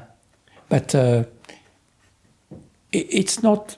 Please, we should not place all the charge of these people. These people are in this position because we tolerate that they are in this position. So we should also have the force to react and to have our own opinion and to be ready to take a risk. And I had, for example, a lot of my colleagues in the work was not able to say no to the boss because they was afraid to lose their job. And basically you must be able to say no if you are convinced that it's wrong. And if you have convinced it's wrong, and you still do it, you are also a part of the problem. So we should not accept to do things who are wrong. Of course. And so this is too easy to say only the few psychopaths are in charge of the negative situation. All the people who agree to follow, they are part of the problem. What do you think is one of the main problems that we have in society today? Main problem? Yeah, like, do you think it's global warming? Do you think it's the risk of nuclear war? Oh. No. Global warming, I don't know. Probably it's a problem, but I think the resource in general. We cannot, because, to produce something, if that is steel, polymer, wood, paper, you need a resource in form for water, in form for energy, in form for raw material. And we use much more resource that the world will not able to provide us this resource for the next 1,000 years. It's maybe in certain resource we have 50 years of resources, in other we have maybe 300, and in some we are very limited. And so it's very strange. For example, we speak about electric cars. Okay, nice for CO2, maybe. But all this battery, all this lithium, where is the lithium? Where is the raw material? How can we extract that? What are the consequences? Mm-hmm. And so it's very difficult. And of course we have to accept that it's a solution, but there are maybe other solutions. And sometimes we have too mono-obsessional. We think the only way is electric car. Yeah, it's a way. It's really impossible that all the cars are based on electric power. What's with synthetic gasoline? How to produce, and there are very interesting development in synthetic gasoline based on CO2 of the atmosphere, of energy and of hydrogen. they are very interesting solution. And so why should we say, oh, no explosion engine? That we say no, or reduce naphtha, reduce oil. Okay, but why to exclude explosion engine? Mm-hmm. So and so sometimes we are following like religious law, and that is strange. So we should never have an opinion which is based on a dogma. Yeah. We should avoid dogma. Even though sometimes it's difficult to identify, right? Because it becomes almost like a religion. You just repeat what you're listening to all the time. Yeah. And so it's a difficult situation. But my point of view, the resource will be a problem or is very difficult to solve. We don't have enough resources to sustain the consumption that we have right now. First, we are 8 or 9 billion people. For them, only 2 or 3 are living on our standard, and still with our life quality, we are using the resource too quick. Yeah. Can you imagine if the 10 billion want to have the same lifestyle we have? Yeah. It will be a disaster, a monstrous disaster. And how to solve that? How to find a way? And this is very interesting questions. We have and the next generation have to solve. Mm-hmm. Maybe reducing our consumption or No. Recycling. Maybe recycling, maybe it's new kind of material, maybe it's new kind of solution. Or maybe it's just the way of thinking, right? I'm not in favor of a deflation or to reduce our development and to reduce our living standard. It's not what I try to go. I think we should have the best possible life quality for everyone. Yeah. But with the acceptable load of the earth, an acceptable way on the social way. And I think the best way to avoid crisis is try to avoid injustice. And to avoid injustice is to bring a correct life level to everyone. Mm-hmm. Yeah, totally agree with that. Even though at the same time, well, I mean, it would be perfect to have a very fair system. But what do you think about the idea that life is just unfair and that things are going to be unfair always? Okay, and that it's just that in principle India was with the caste solution, trying to explain to people, I'm unlucky, you was in the right part of the population. Wait for the next life. Sad for you, but accept that it's like that. Yeah. No, I cannot. And I feel that is explicit, but there are places where it is not explicit and everybody knows it works like that. Like, for example, I personally think that many countries accept that they are working for other countries in the world, right? Like, for example, many Latin American countries, we know that they are manufacturing for the United States. And people want a job in Latin America. So it's either you don't have a job or you work in a manufacturing plant for the United States to send products there. And you're not going to get paid much compared to what somebody doing the same job in the US would make. But that's your only choice, right? And there's nothing you can do. You just accept that you were born in Mexico or in any place in Latin America instead of in the US. And you go with that. You're not going to be able to consume as much as an American. Okay. So now China was in this situation for 20 years ago. Yeah. Look where they are today. Exactly. So be careful. I think you have a lot of potential also. I agree. You can accept to develop something for somebody, but you have to think strategically how you will go for the next step, how you are ready to go, how you can support. And it's a population who has to coordinate that. Yeah.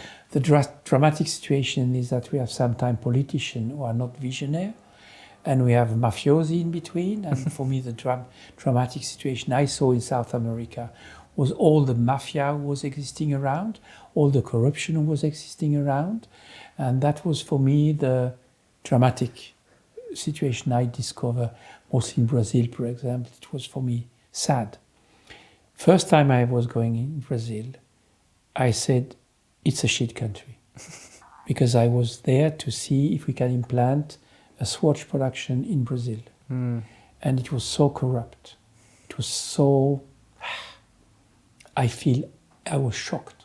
It was my first time I was going out of Europe. I was shocked. Yeah. I go back in Brazil because my sister was living in Brazil. And I find incredible people, fantastic people. And I say, no, it's not a shit country. It's people in the shit. It's not the same. They are in incredible difficulty and they make the best they can do out of it. Yeah. And the problem is that maybe US, maybe Europe, maybe the people dominate, try to separate the power in the people and the people fight against each other instead to work together and to reach a target. And I think the example what you can see is Japan after the war, China, they was able to rebuild the society, to define rules, to make product, to focus on target. At the beginning, they was working for nothing. And now, it's quite good what they're doing. Yeah. Yeah, I agree. And so... I mean, the story can change pretty quickly, right? I think we are human, our best enemy. Absolutely, yeah. And if we understand that working together, it's much more efficient than fighting against each other. Of course. Yeah, I agree. And I want to go a bit back to the topic that we were talking about before, about fear, about that you said that there are many things that you fear. And I wanted to ask you, what do you fear? Are there things that you fear? Not a lot of fear. Basically, what I said is simply the situation worldwide produce certain level of fear. Like you can see the tension who exists with the economic war, with and not understanding each other, trying to use the other in your interest and not in the common interest. If you see the crisis in Ukraine, if you see what's happened in South and North Korea, it's point what you can be afraid about. And of course, crazy people, crazy human, are able to vitrify a part of humanity, and that could be terrible. Yeah. And is that something that you fear, this situation? Fear. Or I not cannot really? change it. So, why should... fear should be a reaction to protect yourself and to find a way to go out. So it's important to have fear. For example, if you're too sure about yourself and you are skiing like an idiot and you don't understand the fear, you can be in danger. And fear normally is used in human to avoid a drastic accident or a situation. And it's a way to protect you. Of course, it's a protection mechanism. In this international system, I can have the fear I want to have. I will not change the system. So it's one moment what I have to say, okay, I have to live as close as possible to my conviction. I have to react as much I can based on my conviction and not try to tell the other one how they have to work. So it's like religion. The real Catholic is not those who try to transform the Muslims is Catholic, is those who live the Catholic rules as close as possible to their own life. And the best way to change the humanity is to have rules and to follow your rules, not only because of God or fear about the God, but about conviction that is the right way to go. And you should follow your conviction. Yeah. And talking about religion, do you sometimes think about death? Do you sometimes think about death? Yes, my religion has shaped my life, of course. So I was very close of religion as young man. I still trust in God. I have some more problem to trust in human. So I have more problem to trust in the church. But it's not because I'm Catholic, but I'm not following the Catholic rules in the end in sentences. I trust that God exists, and that I trust that I have something to do here. I have a role to play, and the role is not as to be a star. I have to play a role of human based on my conviction, and so this is my line. But I don't try to explain the rest of the world. What should they think, and what should they do? Mm-hmm.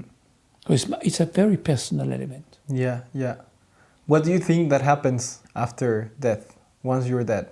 I need to be convinced that I will meet my son again and my brother, and it's very comforting to have this idea, and it's also for me impossible to accept that this beautiful life is a pure coincidence. I cannot accept that only explosion of supernova producing atom or certain chemical make all this chemical together and make the world in there we are living. It's too extreme for me. So I can accept that something exists. I don't try to make a name or shape around it, but yeah, I can accept that I am small and the world is fantastic. It's the theory that everything began in the Big Bang is too extreme for you? What do you mean No, with that? but the Big Bang can be, it may be a will that it was a Big Bang. It's not, so you know. What do you mean when you say For example, it's too extreme? you have a gun. Yeah. I'll kill you with a bullet now.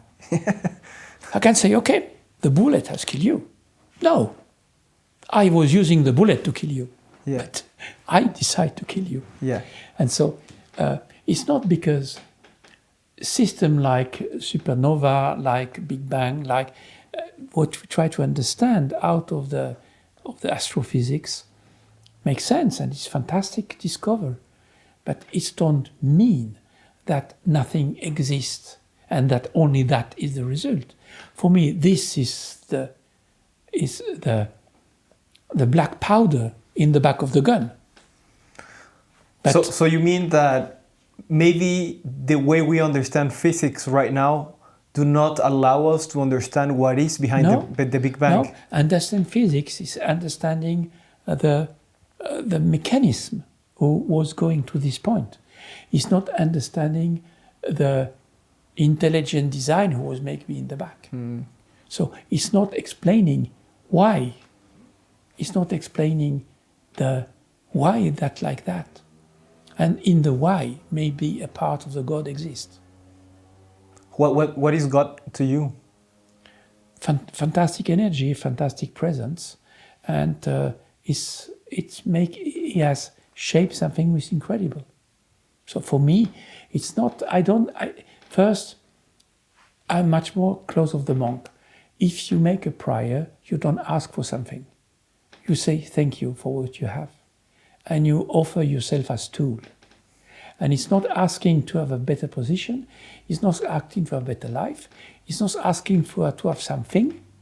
It's simply to recognize it's incredible, and it's a thank you to the universe. It's a thank you to, and it's making you as a tool for the universe, and you accept. Is that where you pray? Yeah, it's the way I think. Do you pray like daily? I think so. Yeah. But it's the name pray. It's not the traditional way you can imagine. Yeah, not For on me, your praying knees. Yeah. is relaxing, is being in contact, and accepting that if you start to accept that you are only a tool, you don't have the arrogance. You accept the humility. You accept that, yes, you did something, but maybe not alone.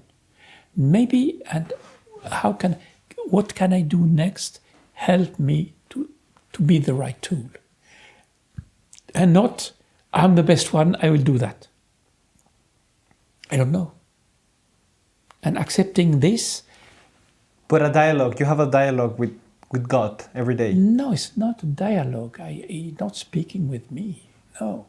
No, I have, if you say thank you, you are not in dialogue.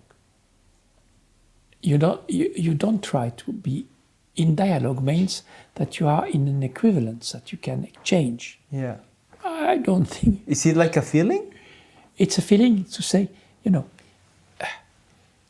the old way of praying was very simple.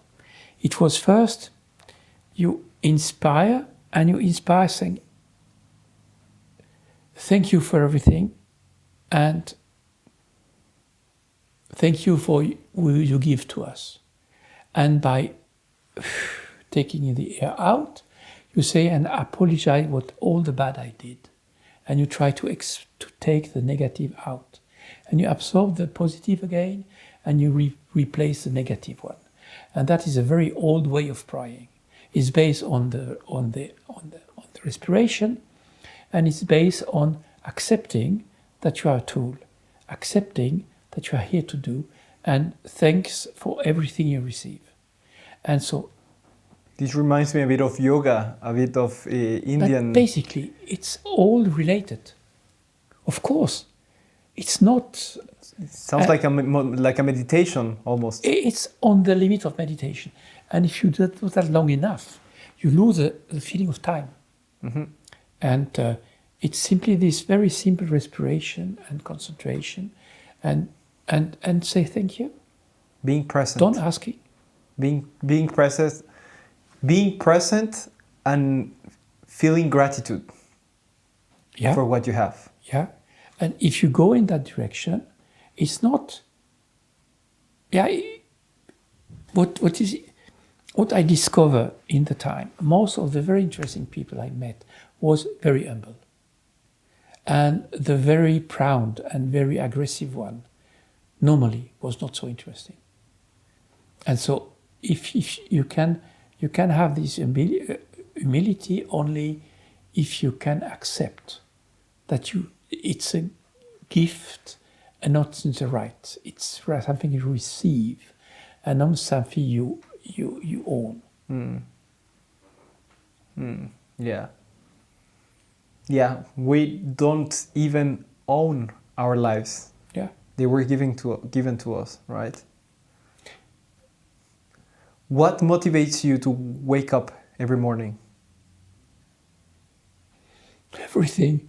My dog, my wife, my kids, the pleasure, everything.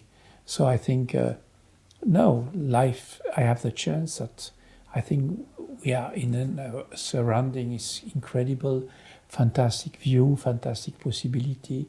And I'm still quite healthy. I hope to keep that to a certain time. I can imagine that once you are really in pain and in difficulty, it's less nice to wake up. Yeah, I can totally see that, and I think not everybody is lucky enough to be able to wake up and be happy for everything that they have. I think there are people. I can imagine that people now, after bombing in Ukraine, be in the cold by -10 degrees in your room, and you are afraid that your kids will have an infection and could die.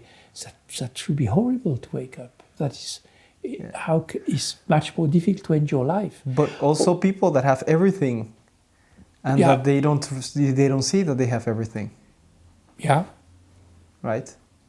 So it's also an approach, not only what you have, but also the way you see what you have around you. Basically what is be rich? Once you have the chance to can go in a shop, and if you need something, you can buy it. You can go home, you have heat, you have everything, and you have food, and you have healthy. And this is your base, and that costs a certain level of money. Once you reach this level, everything you have more don't change your life. But if you don't have that, it's more difficult. So I think you have to need a certain level to feel more confident. And for me, what is strange in creativity also is you need a certain stability to be able to recreate something. Some people say, yeah, poor people are more creative. Yeah, they are very creative in short term. But you need stability to think about the long term of a system. And it's very strange. Switzerland is probably one of the most conventional countries in the world, with quite strict system, low feeling. You have the feeling the society is quite controlling a lot. How can this society, all this small garden gnome, be creative and still on the top in the world? And I think it's because creative people need stability. You need to know that the hospital is functioning, that the police is functioning, that your kids can go to school. You need to not be afraid every day about what could happen to you. If you're only afraid about, do I have enough food? Are my kids safe? Yeah. Can I trust the police? Can I trust the hospital? How can you be creative? Yeah. You're worried about trying to solve a problem, right? You're worried about trying to solve a problem. If you don't have stability, you are not thinking about creating something new. No. You are just thinking about how to solve tomorrow's problem, right? Exactly. Or today's problem. Yeah. That we see in developing countries. Yeah. And that we don't have in a developed country like Switzerland, where most of the basic needs are met. It's a typical country where the stability support this development and creativity. Absolutely, yeah. You said in one of your interviews that you only have between 5 and 10 chances in your life to do something truly meaningful in your life. So you must choose wisely where you focus your energy or the projects that you choose. But at the same time, you've also said that the main thing is not to actually hit the target, but to throw the arrow, right? Yeah. I find that these two are contradicting ideas, but at the same time they are reinforcing, and I wanted to ask you, how would you associate them? What I said is innovation is a projection in time. Yeah. You have to imagine what will be needed for human or for society or for what you want in an horizon for 5 to 10 years. Because you need at least 5 to 10 years to achieve a real product. Okay. And so you have to make a projection, but you don't know exactly. So it's like in the unclear. And what's important at which moment is to decide, yes, I want to go in that direction. Okay. And you have to start it, because if you don't start it, you will go nowhere.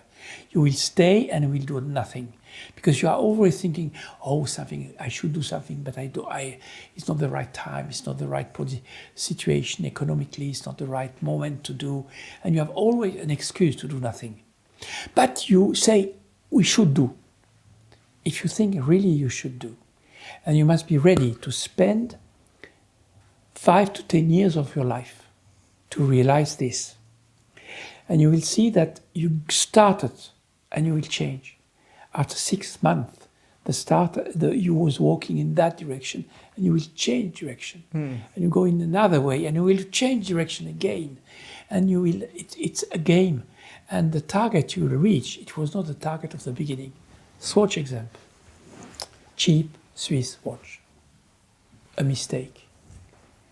I was focused only on reducing costs. We had to change in a design system. We had to make money or accept cost in printing, in aesthetic, in artwork. What was totally strange for me at the beginning. Absolutely impossible to understand. We had to imagine another way to go to the market. So we had success in a totally different market. We was imagining that market would be Africa, India, South America. It was Europe, America. And you see how we was wrong. We was wrong on numbers, we was wrong on time, we was wrong on target, but we did it. But if we would not have started the project, we will never have do something. Yeah. And so the problem is why you have only 5 to 10 times opportunity, because the reality is most of the people are only working 40 years, for 20 to 25 to 65. 40 years is nothing.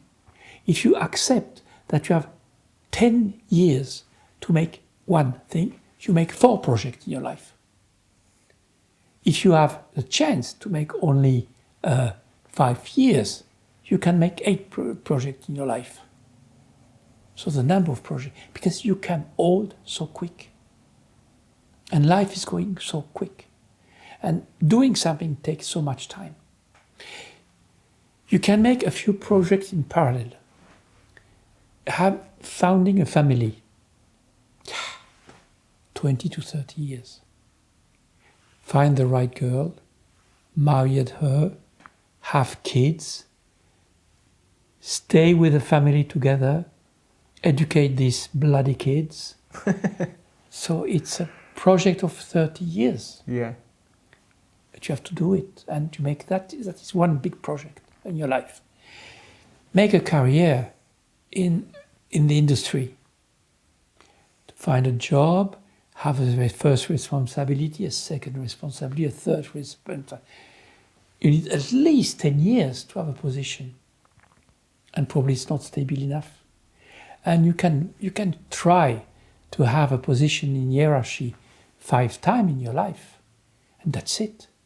You have spent 5 to 10 years in a company, you quit the company, you start it again. 5 to 10 years, and you are 40 now. 5 to 10 years, you are 50 now. Time is running. And so you have the feeling you have a lot of opportunity in your life. It's wrong. Because to achieve a target, need energy, need that you are fighting for it, you are staying every day, and you do the job. And you can make maybe 2 or 3 parallel life. Family life, maybe partially career life, and product life, but don't have so much. Maybe sport life. Yeah. When you see it like this, you get more value of, you can actually see the things or the opportunities that you have more like a chance that you have to honor because you don't have many chances. But at the same time, it can create stress because you're like, I don't have so many chances. You should not change opinion every 2 years. You should not start something 2 years after. No, I do something else. 2 years after. No, I do something else. You will reach nothing. Yeah. And once you have the feeling it's the right thing for me, you have to fight. Yeah. You have to go through this difficult time. Because it will take 3-4 years until you have success. And if you don't trust in your success, you will never have success. But if you not fight for your success, you will never have success. Yeah. And so it's strange, because you have a lot of opportunity, but you can only follow a few lines. Yeah. So don't shoot in all directions. Feel in which direction I accept. It's what I want. It's my life. I want to go that. And so only if you are warm, if you are convinced, you can realize something. What is one of the best investments that you have done? It can be projects where you have invested your time or money. You've picked a lot of projects in your life. Money, you see. And some have been very successful, like the Swatch. Some, but one of the last one was successful. Josa was now by L'Oréal, and we have the water saver. And I started my life with Swatch. I ended my professional life with L'Oréal. It's not bad. So, but it's really nice. But I was fighting for this for 20 years in reality. I make several fights in parallel. I can make some fight in parallel. I can maybe make 3 or 4 fights in parallel, not much more. Because if I make more, I'm not efficient again. So you can make 3 projects, you can invest yourself. But invest is not money, it's really invest about your work and your conviction. And of course, family is something what is very, need a lot of investment. Relationship with your wife is very important. And all this, you can make these different life in parallel, and in one life, you can have 2 or 3 projects in parallel. So have more than 5 in total. But still, when you want to do something, if you want to found a family, maybe the best way is not by going by Tinder and change every 2 weeks girls. Probably you will be harassed and disappointed. So once you have the feeling to have, what is what I want to do? And having a family, hey, go, move. If you have over 30, you have only, for a girl, you have only 50% chance to have a kid. Really? Yeah, because your genetic is not so good enough. And girls having the plan normally by human being is having kids between 20 and 35. We was living until 40 normally. It's quite recent that we can have 72 like I am. Yeah. And so the biology make that for a girl, as if you wait to have your home, your stability, to have kids, you may be 40 years old. And now you want to have kids. You have no choice functioning. Yeah, you're totally right. And I think my generation, I don't know, maybe it's just my perspective, but I think that we're waiting a bit too long, most of us, compared to the previous generation, to have children. For the male, Also, it's less dramatic because by the male, you can have kids quite a long time. Yeah. But also the conditions in life have changed, right? I mean, everything has become more expensive. The condition of life has changed, but the biology has not changed. No, exactly. Yeah, and that is a problem. Because now it's more difficult to buy a house than before, for example. Absolutely. Yeah. So if you want to have the same amount of stability that your parents had to have children, then you're going to be way older, right? Hey. Ha! Okay, your parents. There was absolutely lucky people like I am. Born after the Second World War, going of the fantastic years of the 50s, 60s, 70s, having money. But can you imagine the life of my grandmother? No. My grandmother, and all this generation before? It was horrible. Yeah. And they had 10 kids. Yeah, of course. At that time, there are no decision about having sex was having kids. It was a very dangerous situation. Yes. But it's incredible. Yeah. But now we have the choice. Of course, yeah. But what's happened? We have, probably in 50 years, we have a problem about number of population in Europe. Not in Africa, not in South America, but in Europe, China, US. And now they want to put, they are even talking about putting a cap on the Swiss population to 10 million, right? Yeah, idiotic. You don't agree with that? No. No. First, don't forget that I am a secundo. You are what? A secundo. What is that? My father was a foreigner. Ah, yeah. My father Austrian, right? was Austrian. Yeah. And he was accepted in Switzerland. He was more Swiss than all the other Swiss. Yeah. And no, I think it's a chance. It's a chance also to have immigration.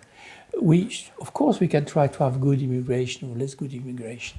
We have to integrate immigration, and that is only chance to survive in the long term. So I don't see why we should limit the population of 10 million. The balance will be automatic. Yeah. We don't have to, intervention is not a good idea. I don't know if it's going to work, but I've heard that they're taking it pretty seriously. But so we'll see what happens with that. We'll see what happens. Yeah. Yeah. I mean, that's also the advantage of being in a democratic country, right? Like Switzerland, that many ideas that we could consider bad ideas can also come to life and work better than what we expected. Probably not this one, but there are some others where you have to have freedom of expression and people sharing new ideas that people can vote on. I am absolutely a fan from the Swiss democracy. Yeah. I apologize. No, I think you have to ask the people what they want. Do you want some water? No, it's okay. I have water. Yeah. Yeah. No, I think it's this referendum principle, this asking question to the population, to have not a leader who is forever. We changed our president every years and nobody knows who is the president. And we have a group of people, mix of different levels, the right, the left wing, the middle wing, having to drive the country together. And they are voted not by the population, but by the chamber, that make absolute sense. Yeah. And so we take all this ego fight out, and they have no power. They have to come back to the population, and the population decide yes or not. And they can lose votation. It's not a problem for them. We don't change government because we lose a referendum. It's normal that the rulers lose a referendum. Yeah, I think it's a country where the idea that the people that work at the government serve the people, not the other way around, is actually working, and we can see it in effect. People that working at the government, it's not like a fancy job here in Switzerland. It's more like the government is serving the country. And in some other countries, it's more the people that work at the government that they feel that their country serves them because they're in a position of power, correct? And I love how it works here in Switzerland. I mean, you can see the president taking the train to go to work. Yeah. Where else can you see that, right? I wanted to ask you another question that is also philosophical to get some of your wisdom from your life. I wanted to know what has made you happy that it didn't... Wait, let me rephrase the question. What did you think that would make you happy when you were younger, but it didn't make you happy? Sex? Yeah. Sex, really? No, you must imagine, when I was young, sex was not allowed.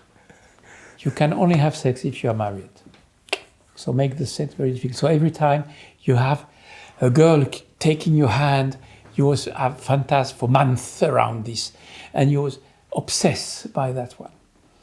And my first girlfriend became my first wife. That was normal at that moment. And she quit me, and I fell down in the kids' time again. So I have to prove that I'm functioning, and that now I can try sex. And that was so disappointing end of the day. So I think, it was a mistake. It's important, no question. It's very important, but it's not sex is important. It's the relation with the girl, with the wife, or with the man. It's not important, but the quality of the relation is much more important. Of course, yeah. The difference between if you purely sexually content, I'm sure that the people using Tinder, I was never on Tinder, and changing every week's girls, end of the day, they are more or less all similar. They have the same kind of questions. Of course, a lot of effort for a few short moments of pleasure, but end of the day, do that change your life? Make your life better? No. And you have this illusion that it must be a perfect wife, a perfect sex, a perfect... No. Yes. I agree. It's way more than that. It's more than only the sex, right? Yeah. if you limit it to the sex, it's very sterile. Yes, yes, absolutely. But as kid, that was Yes, yes, yes, I understand. I understand. All the hormones, right? yeah. That are coming up, and that's the only thing you're thinking. But in reality, I remember the number of hours as kid I played with friends because we have no porno at that time. It was not possible. We have no internet, no film. So we was looking in newspaper to see a small bit of a body or a naked girl. And it was so fantastic. And yeah, it's maintained this illusion. And yeah. and now porn is available anywhere. Now they have everything. I think it must be too terrible boring. You can go and enjoy as much porno you want. And basically that must, if I imagine all this tension of finding a picture who was strong for me as a young man, must disappear totally. Yeah, or you can. There's a lot of men struggling with addiction to that, because Can be an addiction, yeah. because it's available everywhere, so you can. Yeah, but on the other hand, I think it must be very frustrating also. Yeah, yeah, absolutely. I wanted to ask you two last questions that are still in the area philosophical. The first one is, if you could create one law that everyone had to follow, One law. yeah, what would it be? Love, aime ton prochain comme toi-même. I will take exactly the same law as the church, because I think they are very simple law. Love they make sense. the people around you Yeah. as you love yourself. You must love all the other one like you love yourself.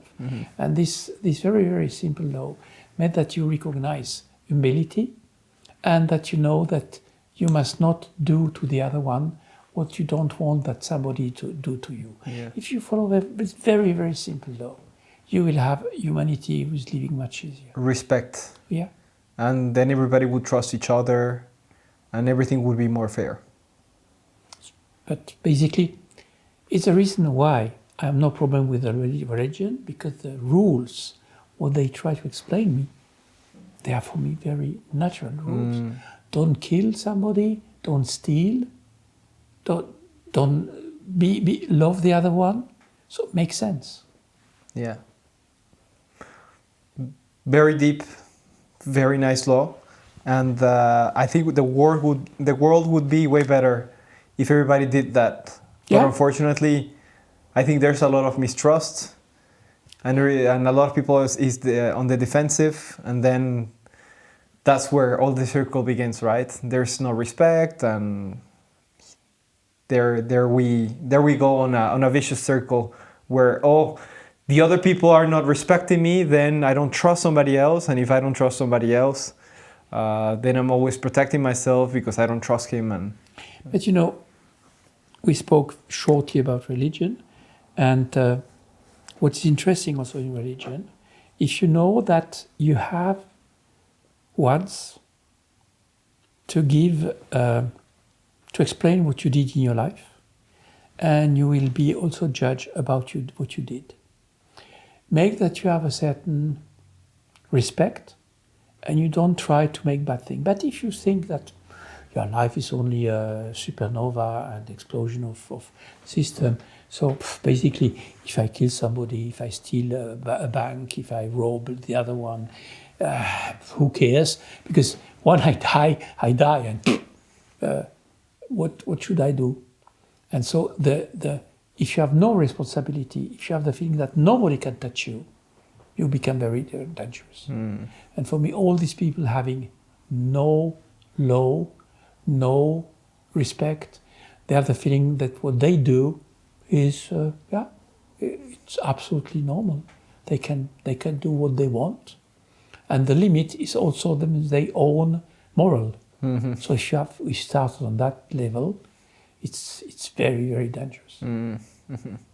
Yeah, absolutely. Another question that I wanted to ask you is, if you could have a superpower, what would it be?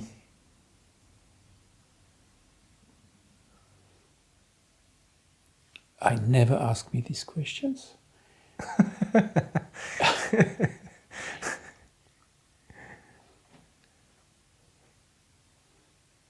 I know you're very creative. That's why I'm asking you No, these no, but questions. it's so difficult. Because I know that you're going to come up with something very original. I'm not looking for power. Basically, Like a the superpower, yeah, the being superpower will be invisible. that I can reduce the power to something very normal. That the people are living together without this power tendency. And the superpower, if we can help the human being accept to be nice and correct with the other one, and take all this aggressivity out, will be great. So if you can take this aggressivity and this narcissism and this ego problematic of the human, it will be incredible. So your superpower would be to enforce the law that you created. That is, love the others as much as you would love yourself, as you love yourself. Yeah. Okay. Yeah, that's very logical. I think that's very, very valid and very easy to understand. I also prepared something that I call flash questions, where I ask you, I give you 3 options, and then you choose one of the options as fast as you can. Would it be okay if we try that? Yeah? Okay, let's do it. Then the first question that I wanted, the first flash question is, idea, what is more important, the idea, the story, or the finance? The idea at the beginning. But the question is, it's not idea. Yeah. And after you have to transform it and you need finance. So it's not a question of you have not the same level of importance depending at which time in the life of the product you are. So it's change. It's not a constant. Yeah, it's you change as long as you move forward. Without idea, you have no problem. You have no idea. Yeah. The second proposal was story. The story is not the main important. The next point will be I need money. Transform this. Yeah. And the last moment, I need the storytelling to can convince, but the story is very dangerous because it's a lie. And most of the story are lie. So why are they a lie? Because they just want to get the money? Yeah, you try to explain something. You make a surrounding around the product. Yeah. The people don't see the reality, but see a part of the reality. And the story, it's like you try to make a hypnosis and to disturb the people what they should look. You tell them where they have to look. Okay. Okay, interesting. Never thought about it like that. But yeah, it's like an illusion, right? Story is a part of illusion, yeah. Da Vinci, Tesla, or Edison? Da Vinci. He's an artist. Morning, night, or no schedule? No schedule. Coffee, tea, or water? Coffee. Austria, Switzerland, or Scotland? Let's go Switzerland. Mountain, highlands, or beach? A mountain. Red, white, or rosé? Red. Pizza, burger, or sushi? Sushi. Ski, boxing, or darts? Dance. Darts? Dance. Dance, yeah. What was dark? Darts, was yes. Yeah. Dance, it's okay. Swatch, Casio, or Timex? Swatch. Which Swatch do you have? The Omega Swatch. You have the Omega? Is it the Speedmaster? The Moon Swatch? It was a Moon Swatch that was a gift from my wife. Look, I also brought this one for this interview. I also have the Omega Swatch, Speedmaster Moon Swatch, but this is like a collector's edition that I actually got specifically for this interview. I wanted to show it to you. The color it's a gift. It's also a relation to my wife. Yeah. It's a Swatch. Yeah. I don't see the reason to have a more expensive one. Yeah, well, this is a great idea. This collaboration with Omega. Yeah, it's a good marketing idea. It's a good marketing idea, no? Yeah, no question. This one is only sold when it snows in Switzerland for this winter. Can you believe that? Yeah.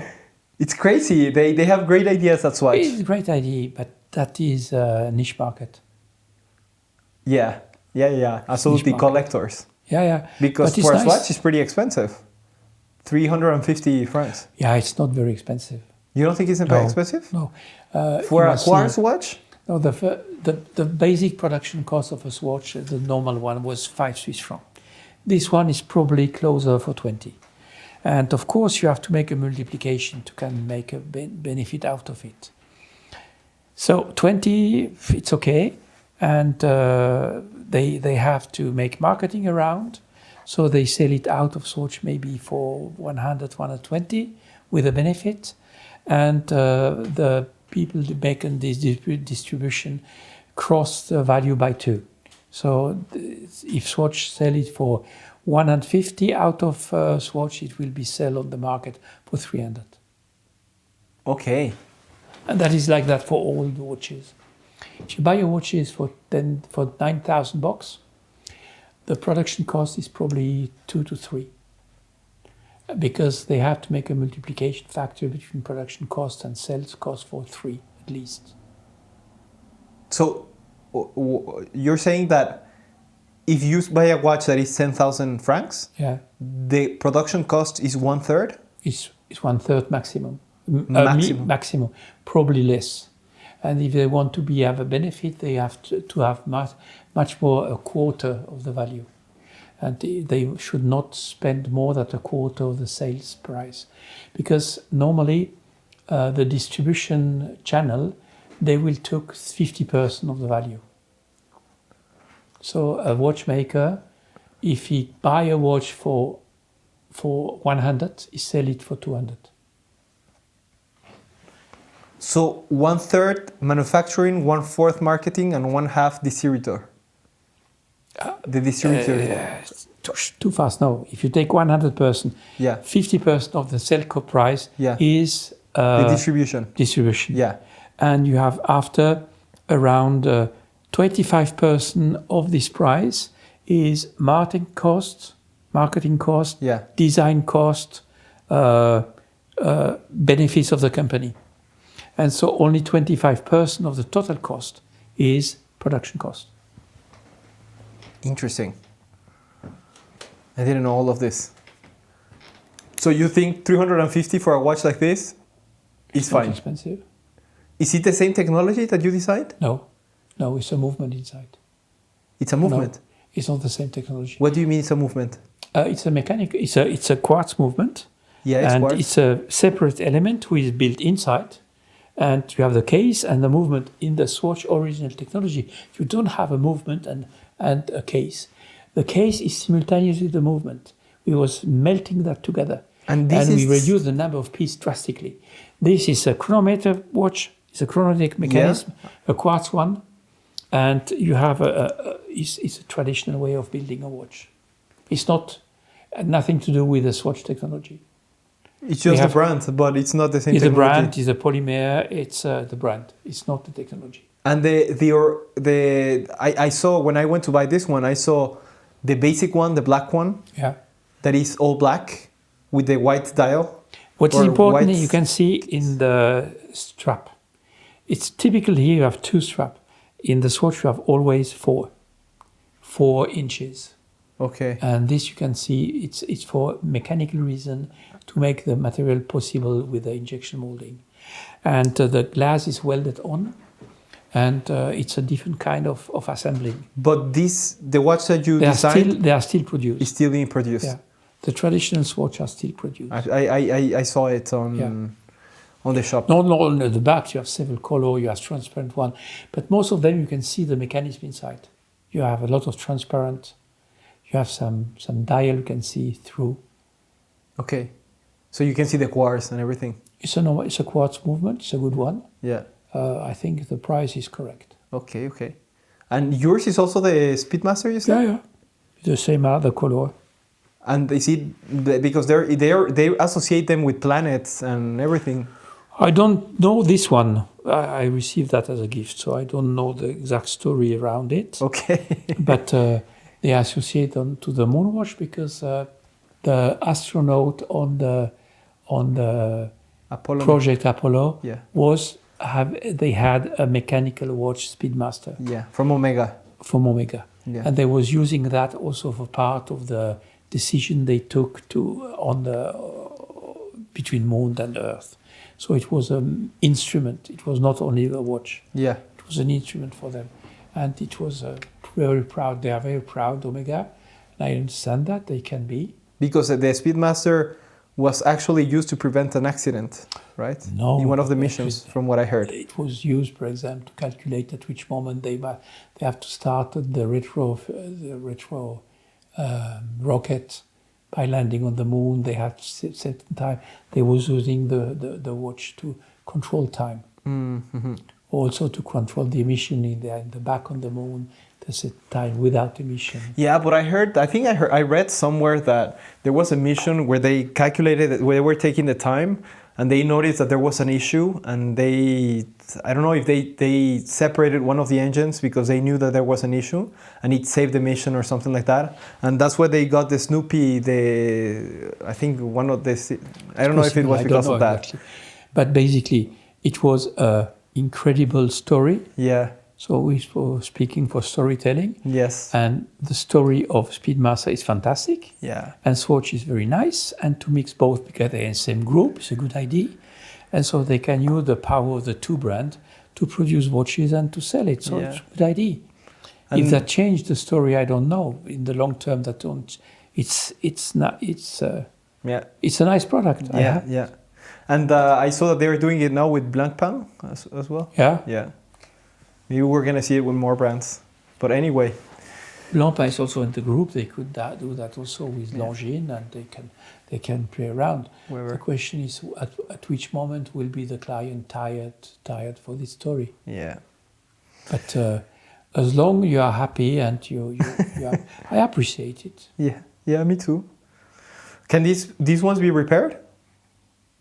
No, No, okay. If they break, it's over. I don't know exactly. Normally the problem is the following: if you repair a watch, normally the cost only the administration cost to fill the paper, to keep your name, to know what is the problem, to send all that to the reparation.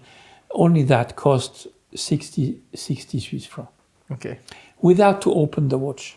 Only the administrative cost around. And when you open it, it will cost very quickly 20 minutes, 10 minutes. And if you calculate 10 minutes work, it will be the same production, the same cost as the new one. And so at moment, you can ask you, what I'm doing, I repair the watch. It makes sense if the watch has a certain value. But if the value of a new product is lower than the reparation, you can ask yourself if you are ready to do it. Yeah. You can make it maybe for philosophical ground because you want to have a repair, and are you happy end of the day? Because he has a emotional value attached to it, maybe. Yes, and that I can understand the emotion value. We're Yeah. ready to pay 500 for a product with a value for 200 for emotional value. Yeah, absolutely. All right. Well, thank you very much, Elmar, for this conversation. It was very interesting to listen to the entire history of Swatch and everything that we talked, philosophical things and your perspective about life. Thank you for giving me the opportunity to do this with you. And I am excited to watch this interview by myself again. Okay. Thank you. Okay, thank you to you too.